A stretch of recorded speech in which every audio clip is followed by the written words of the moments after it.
लोग जो कहते हैं ना कि हम आज़ाद हुए थे 1947 में, बकवास करते। मेरा बंटवारा हुआ था 1940 से, मुझे तोड़ दिया गया था और इस बेवकूफ़ को बना दिया था कि भारत उभरेगा ज़रूर, इस पे नज़र रखें। तो पाकिस्तान ऑक्यूपाइड जम्मू एंड कश्मीर को वापस अपने आप आएगा, अपने आप आएगा 100%। क्या नाम है इसका? मैड मुल्ला मुनीर, वही पिंजड़े वाली मुनरिया। तो ये अपने आप को फील्ड मार्शल बना दिया इस बेवकूफ। सर वही मैं पूछना चाह रहा हूँ, इतने मेडल्स क्या लगाते हैं वो कहाँ से खरीदते वो हैं? कबाड़ी बाजार से जो अमेरिकी और ब्रिटिश लोग वहाँ बेच जाते हैं, वो खरीद के यहाँ अपनी छाती पे लगा देते हैं, गधा कहीं का। कभी आप पे हनी ट्रैप का अटेम्प्ट हुआ? जब मैं नौजवान था कई बार हुआ था। अभी भी हैं?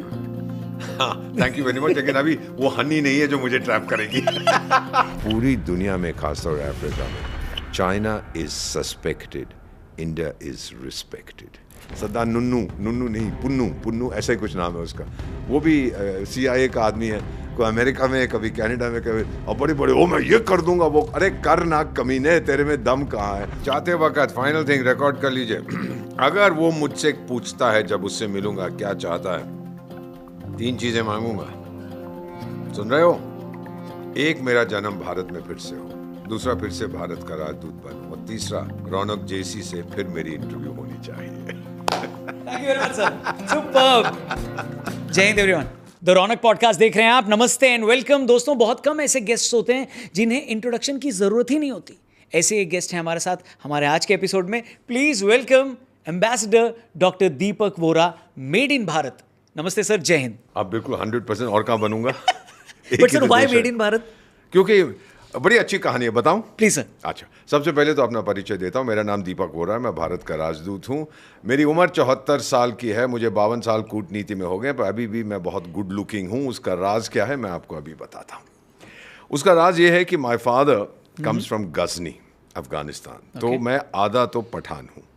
My mother belongs to a Sikh family. तो आधा मैं पंजाबी हूँ। और अब पठान और सिख का जो खून मिलता है वो बड़ा ज़बरदस्त होता है।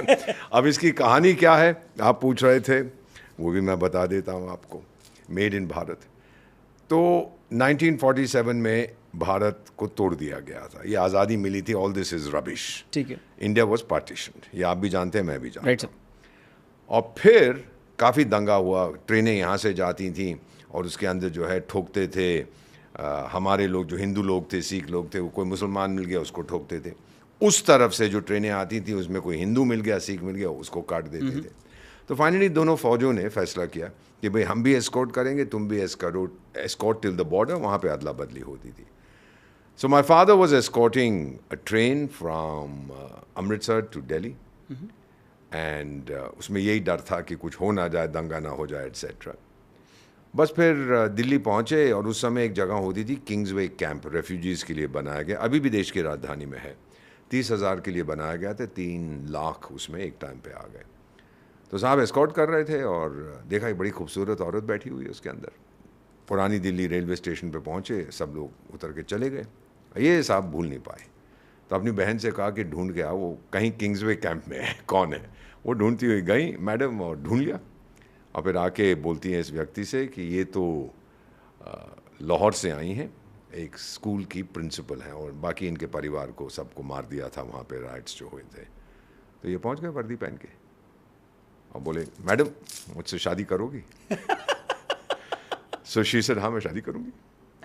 सो 48 में शादी हुई और 51 में I was made in Bharat. This is the story of my parents. My mother was beautiful. तो ये सारे गुड लुक्स जो है ना, ये मेरी माँ के। और सर लुक्स के बाद जो सबसे पहला ध्यान जाता है वो आपकी आवाज़ पे जाता है, क्योंकि मैं रेडियो का व्यक्ति हूँ। 18-19 साल मैंने एक्टिव रेडियो किया है। तो इस आवाज़ को पाने के लिए क्या करना होगा? वो एक कंप्यूटर चिप लगा रखा है। I did Doordarshan before you were born. मैंने पहला अपना प्रोग्राम किया था इन 1970 में। I was a student at Saint Stephen's College Delhi. फिर 71 में बांग्लादेश का हुआ था, तो मैं वहीं स्टूडियो से पूरा कवर करता था। फिर करता क्या कर then I join the foreign service in 1973। विदेश चला गया, फिर वापस आया जब और कुछ काम नहीं था, फिर दूरदर्शन शुरू कर दिया, मॉर्निंग शो शुरू किया। तो चलते चलते ऐसा हुआ। I don't know what is responsible for this voice. My father had a lovely voice, but his was more stentorian. वो होता ना वो आवाज़ जो अफगान की जो होती है। And my mother was very gentle. So they got along.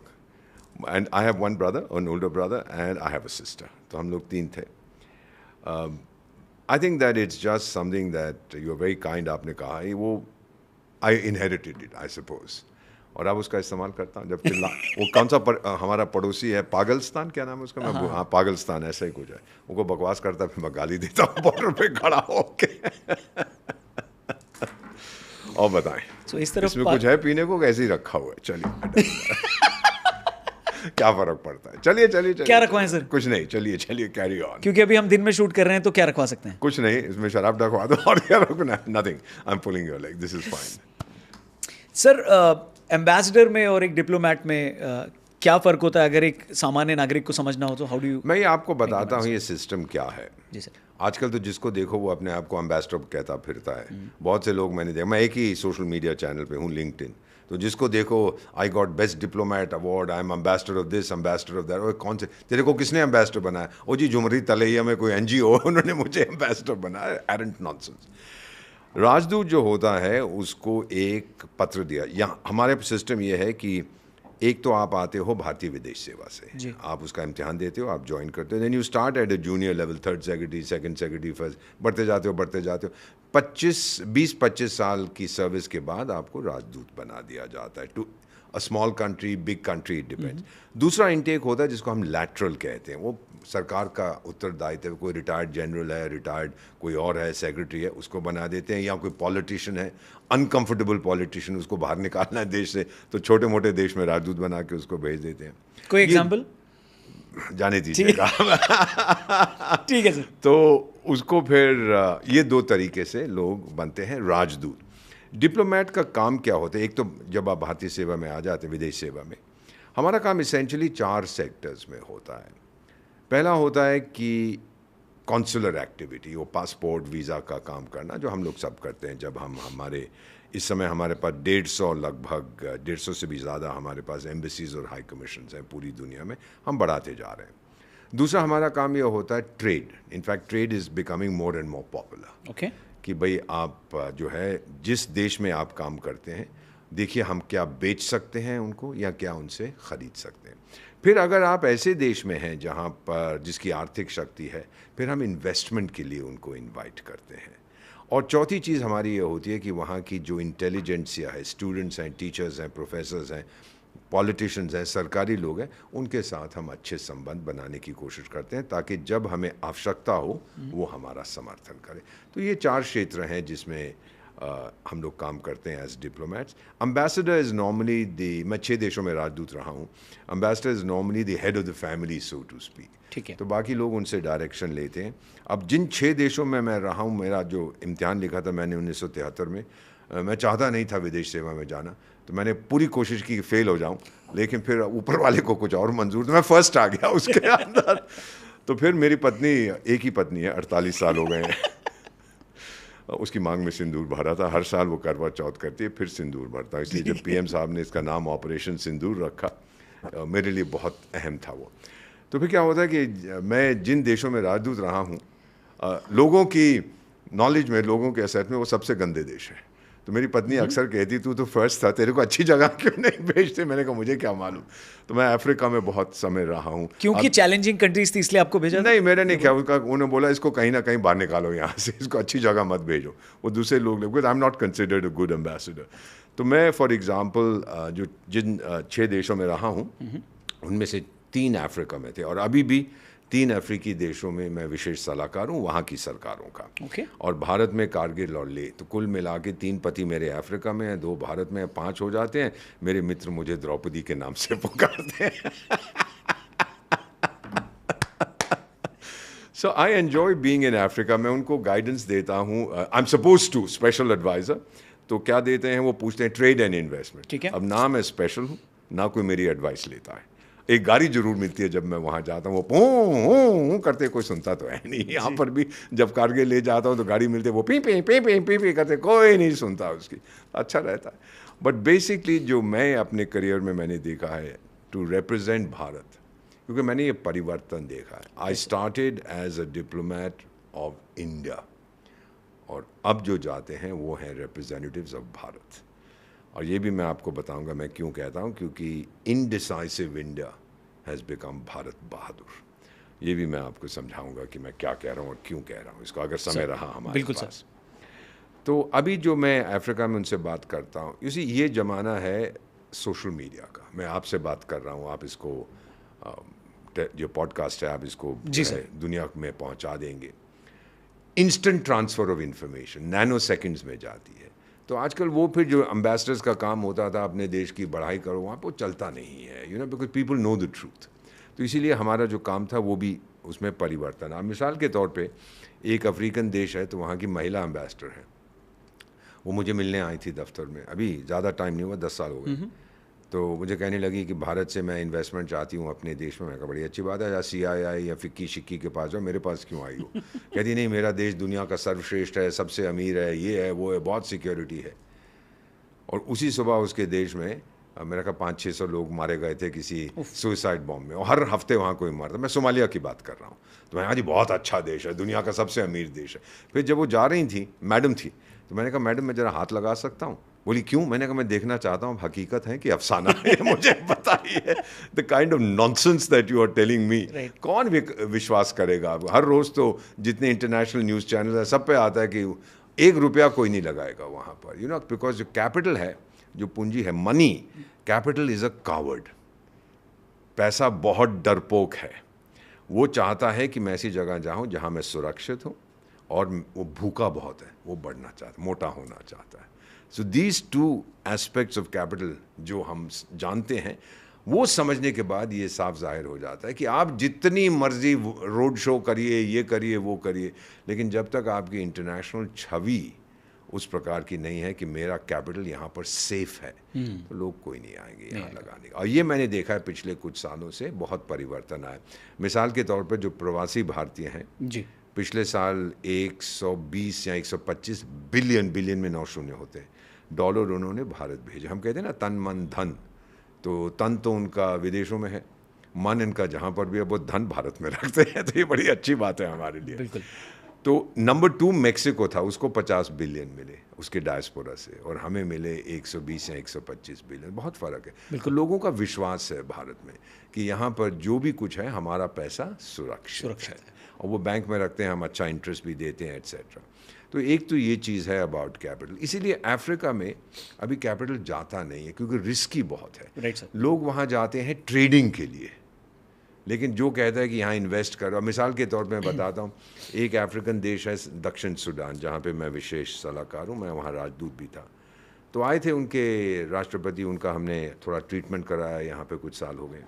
तो फिर उनके साथ जो उनके चमचे थे कहने लगे, जी ऐसा अस्पताल जहाँ आपने हमें जहाँ मैं ले गया था उनको, भाई ऐसा हमारे देश में भी होना चाहिए, इन्वेस्टर ढूंढिए।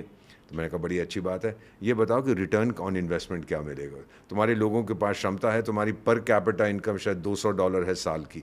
अरे कौन खर्च करेगा 10,000 रुपये एक कंसल्टेशन के लिए, एक दिन के लिए हॉस्पिटल में? राइट। तो इन लोगों का कई बार वो होता है ना, अफसाना होता है, वो रियलिटी नहीं समझ पाते। तो हम बताते हैं कि time will come, but you keep working for it. पहले आपको अपनी अंदरूनी स्थिति संभालनी। मिसाल के तौर पे संयुक्त राष्ट्र संघ के इस समय 193 देश हैं, और इस समय आज जब हम बातचीत कर रहे हैं 2 जून 2025 को, 59 वाई लगभग एक्चुअली 59 काइनेटिक कॉन्फ्लिक्ट्स चल रही हैं दुनिया में। 193 देश, 100 देश आतंक से पीड़ित हैं, और जो 100 देश आतंक से पीड़ित हैं 90% इस्लामिक आतंक से पीड़ित हैं। Now you draw your own conclusions कि अगर 59 काइनेटिक कॉन्फ्लिक्ट्स चल रही हैं, सबसे महत्वपूर्ण तो रूस और यूक्रेन का आज ही खबर आ रही है, यूक्रेन ने ये कर दिया, वो कर दिया, टोटल नॉनसेंस।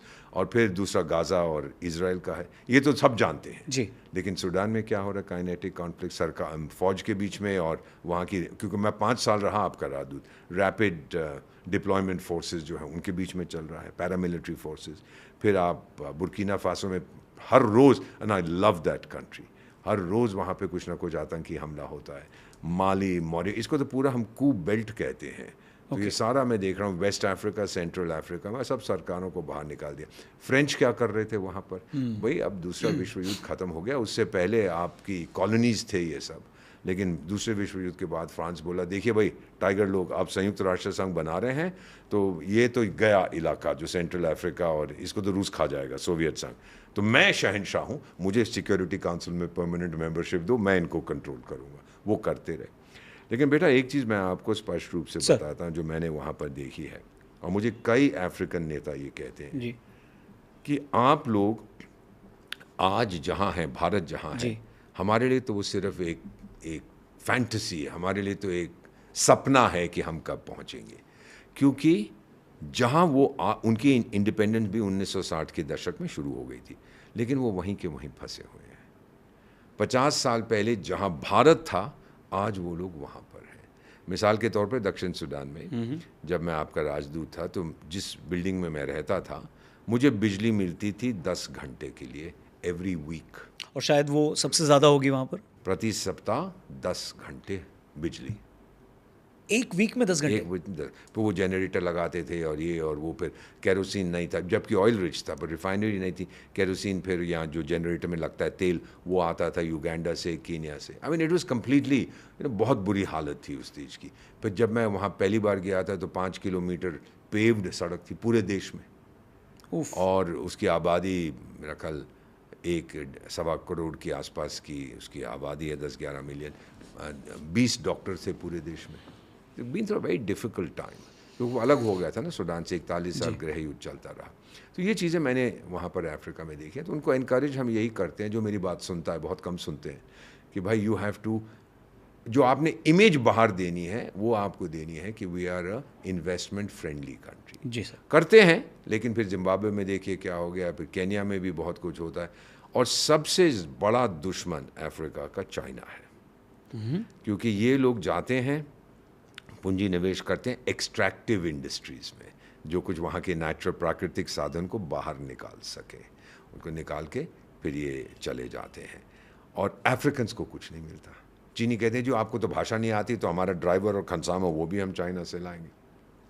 तो मैंने देखा है ये बगावत इनके अगेंस्ट, चाइनीज़ के अगेंस्ट हर जगह। Okay, you know let me put it you very blunt. अब भारत क्या करता है, भारत डेवलप करता है उनके ह्यूमन रिसोर्स की। अब लिसोथो, किंगडम ऑफ लिसोथो में मैं विशेष सलाहकार हूँ। वहाँ का मसेरू जो राजधानी है, तो वहाँ का उसका नाम है मसेरू पैलेस या कुछ होटल का नाम है जहाँ मैं रुकता हूँ। जब जाता हूँ तो देखता हूँ एक गोरा जनरल मैनेजर है, कोई भारतवासी फाइनेंस मैनेजर है। मैं कई बार उनसे पूछता हूँ आपके अपने लोग कहाँ हैं? नहीं है ना, क्योंकि किसी ने पढ़ाया नहीं उनको। फिर हमने वहाँ स्कूल शुरू किए। हम लोग ह्यूमन रिसोर्स डेवलप करते हैं जिसमें ये लोग हमारी बहुत इज्जत करते हैं कि आप हम कुछ, कितने हज़ार जो हैं अफ्रीका के लोग लाखों में भारत में पढ़ते हैं, हम स्कॉलरशिप्स देते हैं, हम बायलैटरल अरेंजमेंट्स के ज़रिए उनको पढ़ाते हैं। कई तो ऐसे हैं जो यहाँ छोड़ के जाना नहीं चाहते, we want to stay in. हम लोग बड़ी ओपन सोसाइटी है, we are a very free society, we are a very welcoming society.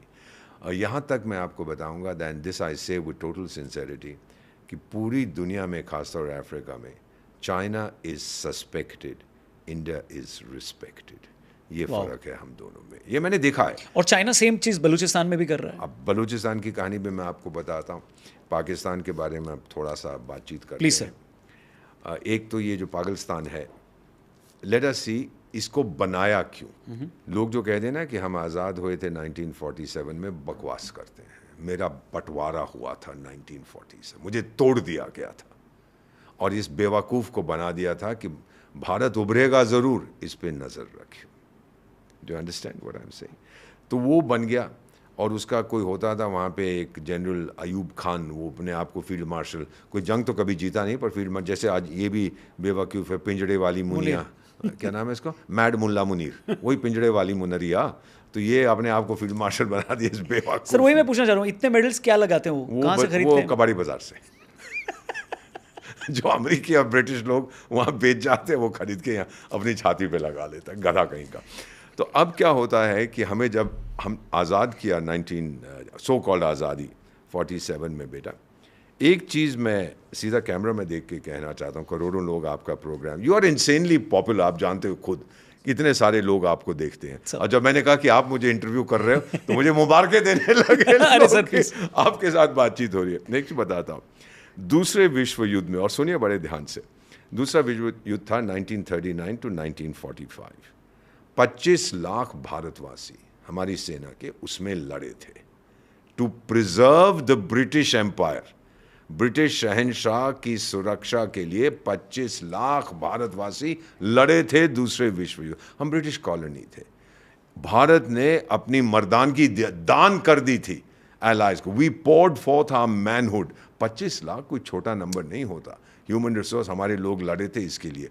और फिर बेटा 25,000 लेकर ये सिंगापुर से निकलता है, तुम मुझे खून दो, मैं तुम्हें आज़ादी दूंगा। नेताजी, अब ये बताइए, जिस दिन हमने नेताजी की मूर्ति को विराजमान किया देश की राजधानी में, उस दिन मेरा ज्ञान भी आज़ाद हो गया। क्योंकि मैंने तो पढ़ा था कि ये तो बेकार का आदमी था, ये था वो था, वो सारे ब्रिटिश टाइम की लिखी हुई किताबें थी, इसका ट्रायल किया गया, ये हुआ। उस दिन मुझे समझ आया कि असली हीरो तो ये था। दूसरा जो मैं अक्सर बताता हूँ when I am talking about the transformation, दूसरी चीज़ जो मैंने देखी है कि आप लोगों ने चंद्रयान को भेजा जहां पहले कोई नहीं गया था। उस दिन मेरा आत्मविश्वास भी आज़ाद हो गया कि भाई अब मैं वो कर सकता हूं जो कोई नहीं कर सकता। 1966, 1967 में बारिश नहीं हुई थी भारत में, अकाल था।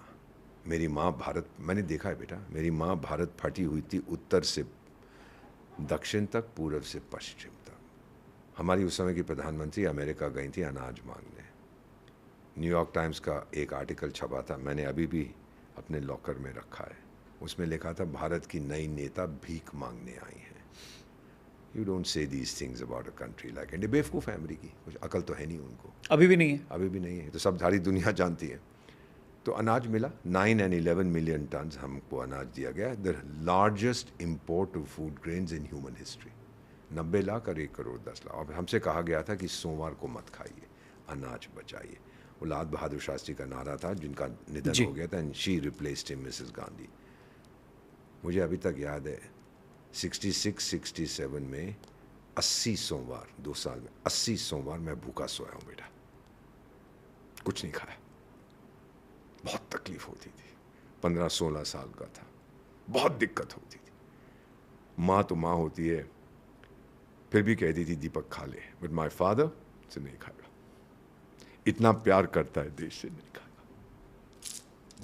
ये मेरी जो ये चीज़ में फिर उस समय मुझे जो है मेरा आत्मसम्मान बढ़ा कि अब देखिए ये चीज़ें हो सकती हैं। और आखिर में मुझे कोई फ़र्क नहीं पड़ता आपका धर्म क्या है, जो लोग ये कार्यक्रम देख रहे हैं, पर जिस दिन राम लल्ला अपने घर गए, मेरी आत्मा आज़ाद हो गई उस दिन। पठान का बेटा हूँ, सनातनी हूँ, डजंट मैटर। तो ये चीज़ें जो मैंने देखी हैं अपने देश में, ये 4 स्टेजेस जो मैं बताता हूँ, my knowledge, my self esteem, my self confidence और अल्टीमेटली माई स्पिरिट, ये सब आज़ाद। ये मैंने देखा है, ये मैंने अभी, आप 74 साल की तो उम्र हो गई है, ये मैंने देखा है सब कुछ होते हुए। आगे क्या देखूंगा आपको बताता हूँ। अब एक मज़ेदार चीज़ आपको बताता हूँ। मैं जब बातचीत करता हूँ लोगों से, तो मेरा जो प्रेजेंटेशन होता है उसका टाइटल मैं देता हूँ द जामवन इफेक्ट। अब लोग मुझसे पूछते हैं कि इसका मतलब क्या है, तो मैं पूछता हूँ कि भाई जामवन का मतलब क्या है। लोगों से मैं पूछता हूँ, किसी को नहीं मालूम। अब आपको याद होगा 2019 में पतन गुजरात में, ये बालाकोट एयर स्ट्राइक्स के बाद की बात है, प्रधानमंत्री नरेंद्र मोदी ने एक चीज़ कही थी, आई don't know if you remember, हमारा सिद्धांत है हम मारेंगे घर में घुस के। जी, मैं बहुत दूर पीछे बैठ के सुन रहा था, उनकी आंखों से अंगारे निकल रहे थे। हमारा सिद्धांत ये कब से हुआ भाई? मैं तो जब स्कूल में था मुझे बताया कोई यहाँ तमाचा मारेगा तो आप बोलो जी यहाँ भी तमाचा मार लो, कोई पेट पे लात मारेगा बोलो जी पीठ पे भी लात मार दो। मेरा तो ये सिद्धांत हो, ये कब से सिद्धांत हो गया कि घर में घुस के मारेंगे? 5 साल तक मुझे समझ नहीं आया बेटा। और इस साल 25 फरवरी को मेरी पत्नी और मैं महाकुंभ में गए। तो जहाँ हम ठहरे थे, एक वहाँ बहुत ही ज्ञानी ध्यानी पुरुष, एक महात्मा थे। मैंने उनसे पूछा, मैंने कहा सर मैं ये काम करता हूँ, भारत का राजदूत हूँ, विशेष सलाहकार हूँ, इसका मतलब क्या है, कब से हम ये हमारा सिद्धांत बना?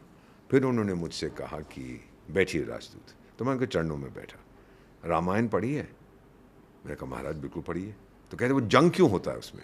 मैं कहा जंग इसलिए होता है कि एक राजा दूसरे राजा की पत्नी का अपहरण करता है। गुड आइडिया बैड आइडिया ये मैं नहीं कहूँगा, लेकिन उसको चला जाता है। मैंने फिर कहते फिर क्या हुआ? तो मैंने कहा जो पीड़ित राजा है वो अपने chief spy master Ajit Doval के ग्रैंडफादर को बोलता है ढूंढ के ला।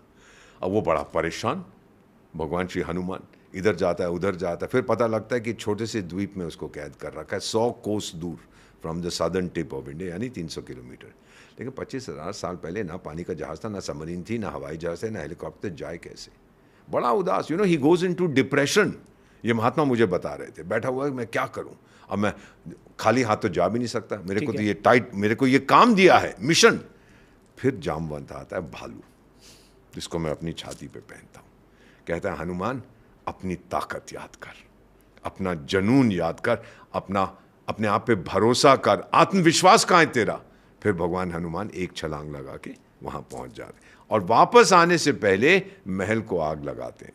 तब महात्मा जी ने मुझे बोला 25,000 साल पहले हमने घर में घुस के मारा था। तब मुझे समझ आया कि पीएम साहब क्या कह रहे हैं। You understand? मुझे नहीं समझ आता था कि ये कब से हमारा, अब मैं समझ गया हूं कि ये हमारा सिद्धांत है। और अभी जो हमने किया था ऑपरेशन सिंदूर में, वो भी घर में घुस के मारा था, वो आतंकियों के जो गढ़ थे, डिस्ट्रॉय कर दिया उनको। ये नया नॉर्मल बन चुका है। भारत को सताओगे वो घर में घुस के मारेगा, ये हमने पूरी तरह से साबित कर दिया। तो ये कहानी है, इसलिए मैं जामवंत इफेक्ट इसको कहता हूँ। जामवंत, कुछ लोग जम्बावन कहते हैं, बट जामवंत उनका नाम था उस भालू का। और बताता हूँ, एक बहुत मज़ेदार चीज़ें हैं। कैसे पता लगा जामवंत को कहाँ है? तो जटायु का एक भाई था रामायण में, बहुत कम लोग जानते, उसका नाम था संपति। उसने बताया कि इधर की तरफ को गए हैं, फिर पता लगा एटसेट्रा। It is fascinating. और इसको जो कहते हैं ना माइथोलॉजी है, वो बकवास करते हैं। ये हमारा इतिहास है, कोई माइथोलॉजी, ये लिविंग हिस्ट्री है। Right sir. सिमिलरली अगर आप महाभारत को भी देखें, जंग क्यों होता है? भगवान श्री कृष्ण, अर्जुन कहता है मैं नहीं लड़ूंगा, कि मेरा भाई है, मेरा अंकल है, मेरा चाचा है, मेरा भतीजा, मैं कैसे लड़ूं? तो मेरा परिवार है। भगवान श्री कृष्ण अपना विश्व रूप धारण करते हैं और कहते हैं कि तू लड़ रहा है सच्चाई के लिए, तू मार नहीं रहा, तू वध कर रहा है इनका। फिर अर्जुन अपने गंदीव तीर कमान को हाथ में उठाता है, फिर तो आपको पता है क्या होता है जंग के अंदर। सो ये कहानी भारत की है कि सच्चाई के लिए अरे क्या कहता है आपका मुंडका उपनिषद में, जो हम पहनते हैं यहाँ पर, अशोका एम्बलम कहाँ गया, ये रहा, क्या लिखा है इसके नीचे? सत्यम एव जयते। सत्यम की हमेशा जीत होती है। और जो पागलस्तान है वहाँ का क्या है? झूठ का बोलबाला हमेशा के लिए, झूठ पे झूठ पे झूठ पे झूठ। वो गेबल्स हिटलर का जी होता था प्रोपेगेंडा मिनिस्टर, उसने भी कहा था 100 बार झूठ बोलोगे ना तो लोग सोचेंगे शायद ये सच बोल रहा है। बार बार उसको बोलते जाओ कि चंद्रमा का रंग नीला है, बोलते जाओ, पूरी दिन रात यही बोलो, तो लोग कहेंगे हो सकता है नीला है, हमको नजर नहीं आता सही तरह से। So this is the difference. और भारत को जो इस समय हमारी असलियत है, इंडिया इनडिसाइसिव चला गया, अब भारत बहादुर है। अब ये भी मैं बताता हूँ, आपने सुना होगा चाणक्य का नाम, सुना है ना? जी बिल्कुल। अब मैं जब रात को सोता हूँ, मेरे बिस्तर के साथ चाणक्य नीति की किताब पड़ी रहती है। रात को पढ़ता हूँ, सुबह उठते ही पढ़ता हूँ। वो तो मेरा गुरु है। हम लोग भाई डिप्लोमैट्स हैं, सब कुछ तो हम चाणक्य नीति के आधार पर करते हैं। उसने 6 चीज़ें कही थी, ये भी मैं बताया, ज़्यादा समय ले रहा हूँ, मुझे चुप करवा देना प्लीज सर। राइट। उसने 6 चीज़ें कही थी, अगर देश को शक्तिशाली बनना है क्या होना। पहली, लीडरशिप। अगर उस टाइम तो राजा महाराजा होते थे ना, 2400 साल पहले जब इसने देखा था, उसने कहा अगर लीडरशिप आपकी सही नहीं है तो आप एक महान देश नहीं बन सकते। आज जो हमारा लीडर है, एक अमेरिकन कंसल्टेंसी है मॉर्निंग कंसल्ट, वो पिछले 3 साल से हर हफ्ते सर्वे करके बताते हैं कि दुनिया का सर्वश्रेष्ठ नेता कौन है। और पिछले 3 साल से हर सप्ताह एक आदमी का नाम आता है, Narendra Bhai Damodar Das Modi, the most popular leader in the world today. उसी को वो लोग करते हैं। तो जब चाणक्य ने ये कहा था लीडरशिप होनी चाहिए, गायना गए थे पिछले साल नवंबर में, तो वहाँ के जो प्रेसिडेंट थे इरफान अली, वो बोले कि भारत तो वर्ल्ड लीडर बन गया, लेकिन प्राइम मिनिस्टर साहब आप 1.5 दिन के लिए आए, अरे 5 साल तो रुको, मेरे देश का भी कल्याण करके जाओ। हम सब ने कहा इतनी छुट्टी नहीं देंगे उसको, कि आपके सामने भी ज़रूरत है। तो पहली तो होती है लीडरशिप। दूसरा, उसने कहा आपकी कूटनीति बहुत तगड़ी होनी चाहिए, डिप्लोमेसी। राइट।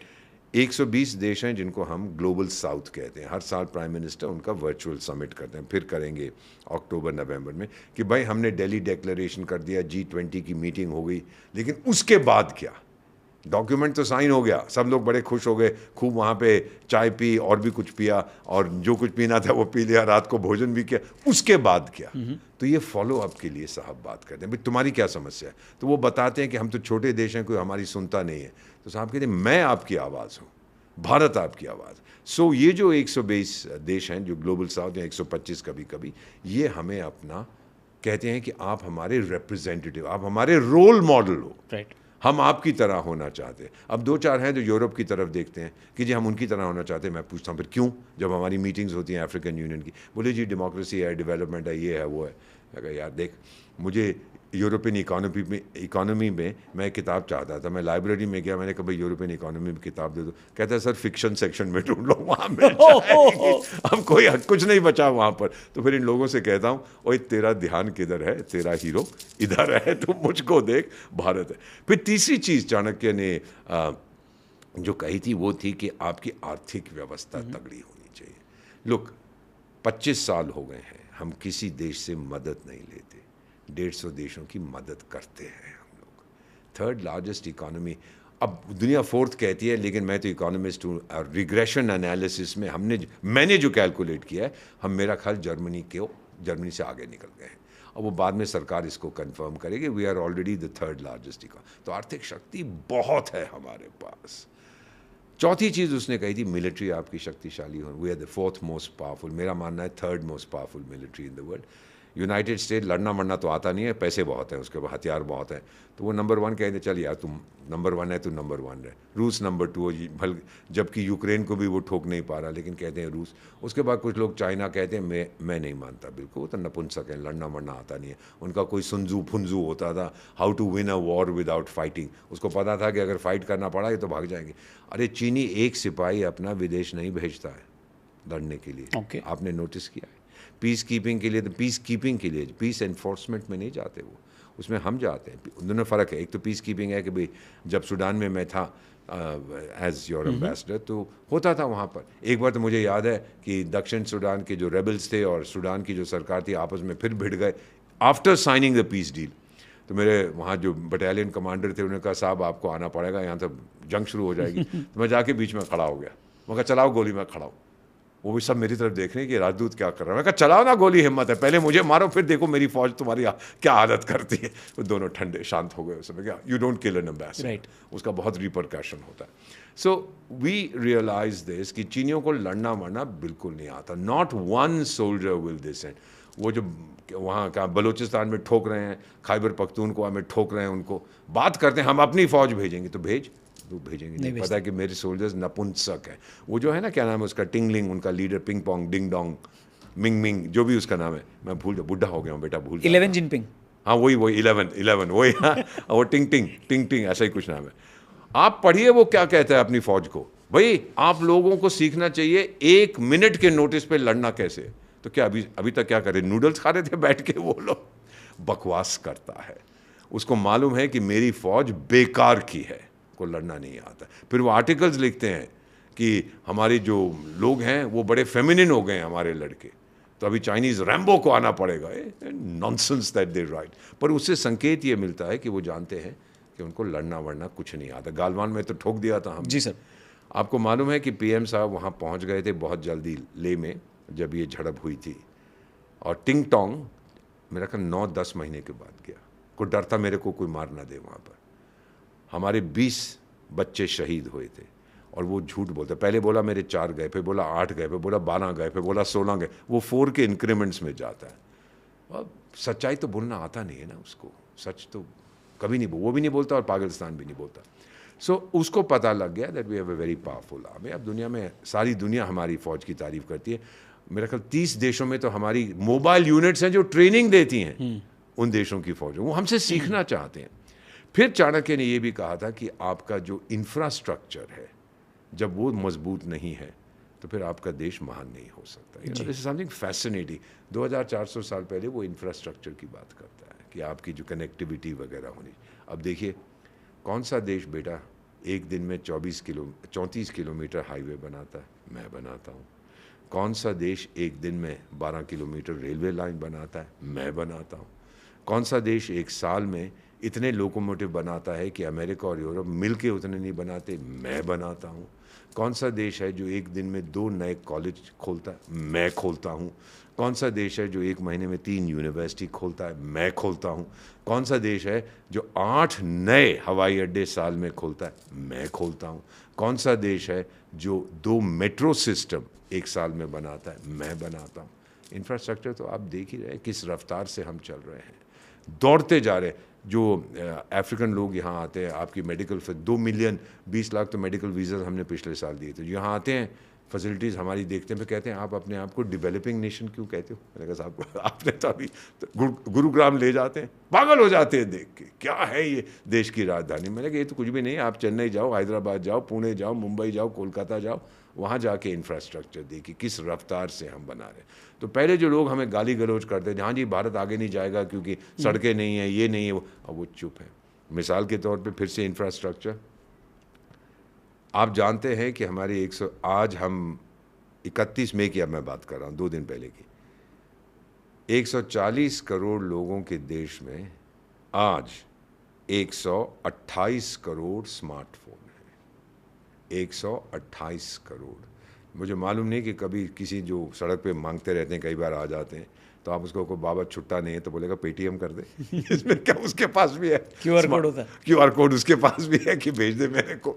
अब 128 crore smartphones, can you believe it? किस रफ्तार से। मैं तो किसी को नहीं जानता जिसके पास स्मार्टफोन है। हाँ मैं खुद हूँ, मेरे पास नहीं है, नहीं मेरी बेटी ने एक मेरे को भेजा था, वो मेरे पास है, सॉरी, लेकिन मेरे को वो फीचर फ़ोन बड़ा अच्छा लगा, बुढ़ा हो गया। So if you look at this digital public infrastructure, 100 से ज़्यादा देश हमसे सीखना चाहते हैं। अब पेमेंट, मेरी पत्नी और मैं कैलकुलेट कर रहे थे, हम 2 ही इकट्ठे रहते हैं, बच्चे हमारे विदेश में, कि हम लोग महीने में, पिछले महीने हमने कोई 90 से ज़्यादा प्रतिशत हमारी खरीदारी ऑनलाइन की 6,000 डिजिटल ट्रांजैक्शन पर सेकंड, 6,000 पर सेकंड। अमेरिका, चीन और यूरोप मिला के इतने नहीं करते। यू नो हम लोग तो we have gone mad as far as connectivity is concerned. 1/3 हिस्सा आपकी इकोनॉमी का डिजिटल इकोनॉमी है। तो प्राइम मिनिस्टर जब बात करते हैं ऑफ कैशलेस या लेस कैश सोसाइटी, वो तो हम देख रहे हैं। ब्लैक मनी का जनरेशन भी उतना ही कम हो गया। फिर उसने फाइनली बात की थी चाणक्य ने एजुकेशन की। मैंने आपको बता दिया कॉलेज यूनिवर्सिटी, जब मेरा निर्माण भारत में हुआ था 500 कॉलेज और यूनिवर्सिटीज़ थे, 500 when I was made in India. आज मेरे पास 60,000 है, 15 लाख स्कूल हैं, 15 लाख स्कूल हैं मेरी माँ भारत में। और मैं बताऊं, अमेरिका की आबादी 34 करोड़ की है, भारत में 34 करोड़ विद्यार्थी हैं। कौन रोकेगा इस देश को? भविष्य का रास्ता मेरे सामने है, तभी तो सब आते हैं। We are the youngest country in the world. 29 साल है मेरी मीडियन एज, यानी 70 करोड़ भारतवासी, 140 करोड़ की आबादी है, 70 करोड़ भारतवासी आपकी तरह और मेरी तरह, हमारी उम्र 29 से कम है, और 70 करोड़ की उनकी तरह 29 से थोड़ी सी ज़्यादा है। तो ये जवानी है ना भारत की। बिल्कुल। क्या है, किसकी जवानी? वो गाना आता है ना फिल्म लीला की जवानी, हम तेरे को नहीं देंगे अपनी जवानी। सब मेरे पास आ रहे हैं। We want the young people from India. चीन से नहीं लेंगे, बेईमानी करेंगे। और मैं आपको फिर बता देता हूँ, मुस्लिम देशों से नहीं लेंगे। ब्रिटेन तो बहुत पछता रहा है, फ्रांस बहुत पछता रहा है, जर्मनी बहुत पछता रहा है कि हमको ये लोग नहीं चाहिए। आके दंगा करते हैं, शादियाँ करते हैं, और जब हम कहते हैं आपकी शादी होगी तो बोले तो मैं तो 4 से कर सकता हूँ। तो यूरोप में ये करेक्टिव मेजर्स हो पाएगा? 100%, बट इट्स टू लेट। अभी टू लेट तो नहीं है, but they are starting now. Hungary के जो प्राइम मिनिस्टर, हम लोग एक ही यूनिवर्सिटी में पढ़े हुए हैं, सोरबोन इन पेरिस, जहाँ मैंने अपनी मास्टर्स की थी, वो बड़ी अच्छी बात कहता है, विक्टर ओरबान। लोग कहते हैं पागल है, कहता है I love Muslims but they should stay in their own country. मेरे पास मत आ, मेरे को पसंद नहीं है बिल्कुल। बहुत देशों में तो अभी ऑप्शंस क्या है उनके पास? बाहर निकालो इनको, that's the only way. Illegal immigrants को बाहर निकालो, इनको अंदर मत आने दो, और फिर जो आप बेनिफिट्स देते हैं आप डिक्लेयर करिए कि कोई शारिया फारिया कुछ नहीं, एक से ज़्यादा शादी करेगा तो जूते मारेंगे उसको। दैट इज़ द वे यार। तो बहुत लोग इसकी बात, फ्रांस में ललाइटे कहते थे जब मैं फ्रांस में था, कि वो लोग बड़ा डेमोन्स्ट्रेशंस का बड़ा शौक है उनको, यू नो, सड़क पर निकलना। तो जब जैसे ही मौसम ठीक होता था, सर्दी गई और अप्रैल मई का महीना आया, तो मैं यूनिवर्सिटी में तो रोज़ मैसेज, समय सोशल मीडिया तो हाथ से मैसेज आता, भाई आज नीचे आ जाना 3 बजे डेमोन्स्ट्रेशन करना है। मैंने कहा किसके लिए? अरे वो छोड़ो ना, करना है तो भाई ये नीचे। So the French love to demonstrate. लेकिन अब उन्होंने शुरू कर दिया है अगेंस्ट इस्लामिक रेडिकलिज्म। फ्रांस को बहुत तकलीफ है, 5% उसकी आबादी इस्लामिस्ट हैं, नॉट जस्ट मुस्लिम, इस्लामिस्ट जो हार्ड कोर रेडिकल्स है। मुझे लोग कहते हैं ये मॉडरेट मुस्लिम्स है। मैंने कहा तेरे पास टेक्नोलॉजी मशीन है कि उसके मन में घुस के देख रहा है कि वो मॉडरेट है कि रेडिकल है? This nonsense that are. अरे मॉडरेट कौन होता है, रेडिकल कौन होता है? आपको कैसे मालूम है कि मैं मॉडरेट सनातनी हूँ या रेडिकल सनातनी हूँ? आपको तो नहीं पता है। जो मैं कहता हूँ उससे पता लगेगा शायद। मैं कुछ भी कह सकता हूँ, मेरे मन में कैसे घुसोगे आप? So this is what Europe is now understanding कि हमसे गलती हो गई थी। हम बड़ा फ्रीडम और डेमोक्रेसी, अमेरिका में देख लो अपने फर्स्ट टर्म में वो जो मैकडोनल्ड ट्रंप है, मैकडोनल्ड नहीं क्या नाम है उसका, मैं भूल जाता, हाँ वही मैकडोनल्ड ट्रंप ने बोला डोनाल्ड ट्रंप, क्या डोनाल्ड ट्रंप, डोनाल्ड, अच्छा एक वो बाइट चलाई मोदी जी वाली, मिस्टर डोनाल्ड ट्रंप। अच्छा ओके ये काट देना स्टार्ट। हाँ चलिए, 2 लैंड्स का ट्रंप, तो 2 लैंड ट्रंप हो गए। अब यू नो डोनाल्ड ट्रंप भी फर्स्ट टर्म में उसने वीज़ा बैन लगा दिया 6-7 देशों पे, मुस्लिम देशों पे। भाई द रियलिटी इज़ टुडे, माने ना माने, और जो भी इस्लामिक धर्म से संबंध रखते हैं, मैं आपसे स्पष्ट रूप से कहना चाहता हूँ, आप अपने आप को जो मर्जी कहिए, you are not liked anywhere in the world. Georgia में मैं आपका राजदूत, सुनिए कहानी बड़ी मज़ेदार है सर।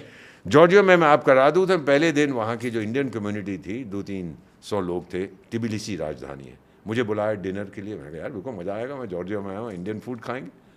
रेस्टोरेंट का नाम था न्यू दिल्ली, नई दिल्ली। बड़ा अच्छा खाना था, नान थे और सब्जी बड़ी अच्छी बनाई, दाल बड़ी अच्छी बनाई।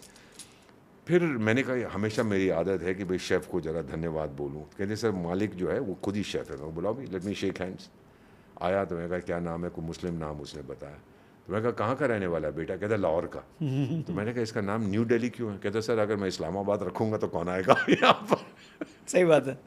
सो आई हैव सीन दिस। फिर वो एक एक्टर होती थी पाकिस्तान की, मुझे याद नहीं है, कोई बॉलीवुड की फिल्म बनाने, जॉर्जिया बड़ी खूबसूरत जगह है, तो वहाँ पे फिल्म बनाने आई, पूरी टीम आई 25 लोगों की। 24 जिनके पास इंडियन पासपोर्ट थे वो तो पार कर गए, इसके पास पाकिस्तान का तो बिठा लिया इसको। और फिर रोई कि 2 घंटे तक मुझसे पूछते रहे, अब तू किस आतंकी को जानती है, कहाँ मिली, कहाँ गई?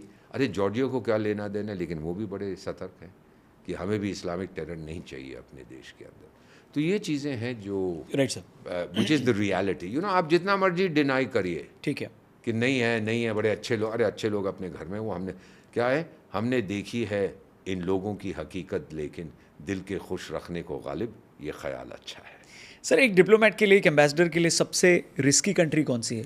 ये बड़ा मुश्किल है कहना। अब मिसाल के तौर पर सूडान में जब मैं आपका राजदूत था तो वहाँ पर हमारे 4 ऑयल वर्कर्स, यंग बॉयज़, अपहरण कर लिया एक अरब रेजिस्टेंस ग्रुप में। मैं अरबी बोलता हूँ फ्लुएंटली, तो मैंने उनके साथ संपर्क किया। मैंने कहा यार छोड़ दो, अरे बच्चे हैं। बोले नहीं, वो सब पैसा लेते हैं ना, उसके लिए उनको चाहिए वो रैंसम जिसको कहते हैं, क्या बोलते हैं हिंदी में जो उसका भी शब्द है, किसी को अपहरण कर लो वापस फिरौती, हाँ वो देनी पड़ती है। तो फिर मैंने उनके जो चीफ था उससे बातचीत की। मैंने कहा यार टाइगर बच्चे हैं, छोड़, तुम लोग मुझे ले लो, मैं I am willing to become hostage. तो वो कहता है पैसे से आपकी सरकार कितने देगी? मैंने कहा 5 रुपये मिल जाएंगे, बाकी आपने जो करना है करो। खैर फिर मेरे को दिल्ली से बहुत झाड़ा है, अभी वो बताता हूँ। तो कि क्योंकि आपने खुद को ऑफर किया, वो पूरा मीडिया में आ गया। ये बात कर रहा हूँ 2007 की, मेरा कहना 2008 की। तो फिर उनको छोड़ा नहीं, 2 भाग गए, एक को मार दिया, एक को मेरे वहाँ की फ़ौज ने ऑपरेशन में छुड़ा लिया। जो भाग गए थे वो भी आ गए। जब दिल्ली से मुझे ये रॉकेट आया कि आपने क्यों अपने आप को ऑफ़र किया, मैंने कहा यार गलती हो गई, अगली बार नहीं करूँगा। तो कहने लगे कि जो मेरे कोर्स में जो मेरे जो सेक्रेटरी थे, सचिव थे विदेश मंत्री, उन्होंने कहा दीपक सुन, अब यहाँ पर तूफान उड़ रहा है, बन रहा है भारत में, दिल्ली में, विदेश मंत्रालय में, और तेरी तरफ आ रहा है, तू बच जा, ये जो तूने किया ठीक नहीं था, अब तूफान से बच। उसका एक लाइन को मैंने जवाब दिया, आज तक लोग उसकी बात करते हैं। मैंने क्या जवाब दिया? मैं कहा टाइगर तू कह रहा ना तूफान आ रहा है, मैं ही तो तूफान हूँ। उसने कहा ये बाज नहीं आएगा। कह रहे बच्चों की जान बचाने के लिए मैं कर रहा था, उसमें कौन सी बड़ी बात मैंने की है। सिमिलरली गिनी कोनाक्री, पश्चिमी अफ्रीका के देश हैं, वहाँ के राष्ट्रपति आजकल वो भी जेल में हैं। जितने मेरे दोस्त थे ना, बुर्किना वाला, गिनी वाला, सूडान वाला, सब जेल में बैठे हुए हैं। तो वो उसका नाम था अल्फा कॉन्डे। उसने मुझे बोला कि मिस्टर एम्बेसडर मेरे गांव से संपर्क नहीं। ये टाइम है जब इबोला क्राइसिस हुई। इबोला याद है? इबोला याद है, बहुत चाले पड़ जाते थे। बहुत भयंकर बीमारी थी। तो आपको चलना है मेरे साथ? मैंने कहा चलिए।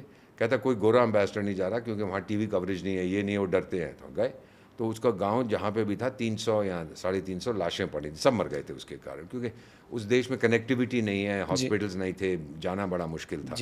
फिर हमने हाथों से हमने उनको दफना दिया और प्रोटेक्टिव इक्विपमेंट था नहीं, तो मुझे भी फिर लगा कि मुझे भी इबोला ने पकड़ लिया जी। फिर मैं वहाँ से, मुझे साहब ने बोला वहाँ के राष्ट्रपति कि भाई यू बेटर गो बैक, मेरे पास ट्रीटमेंट नहीं है, तो भारत जा दिखा। बाकी साउथ अफ्रीका वगैरह फिर एयर एम्बुलेंस का बंदोबस्त किया, but I flew back to India. और यहाँ पे उन्होंने देखा ट्रीटमेंट क्या, बोला नहीं you don't have it.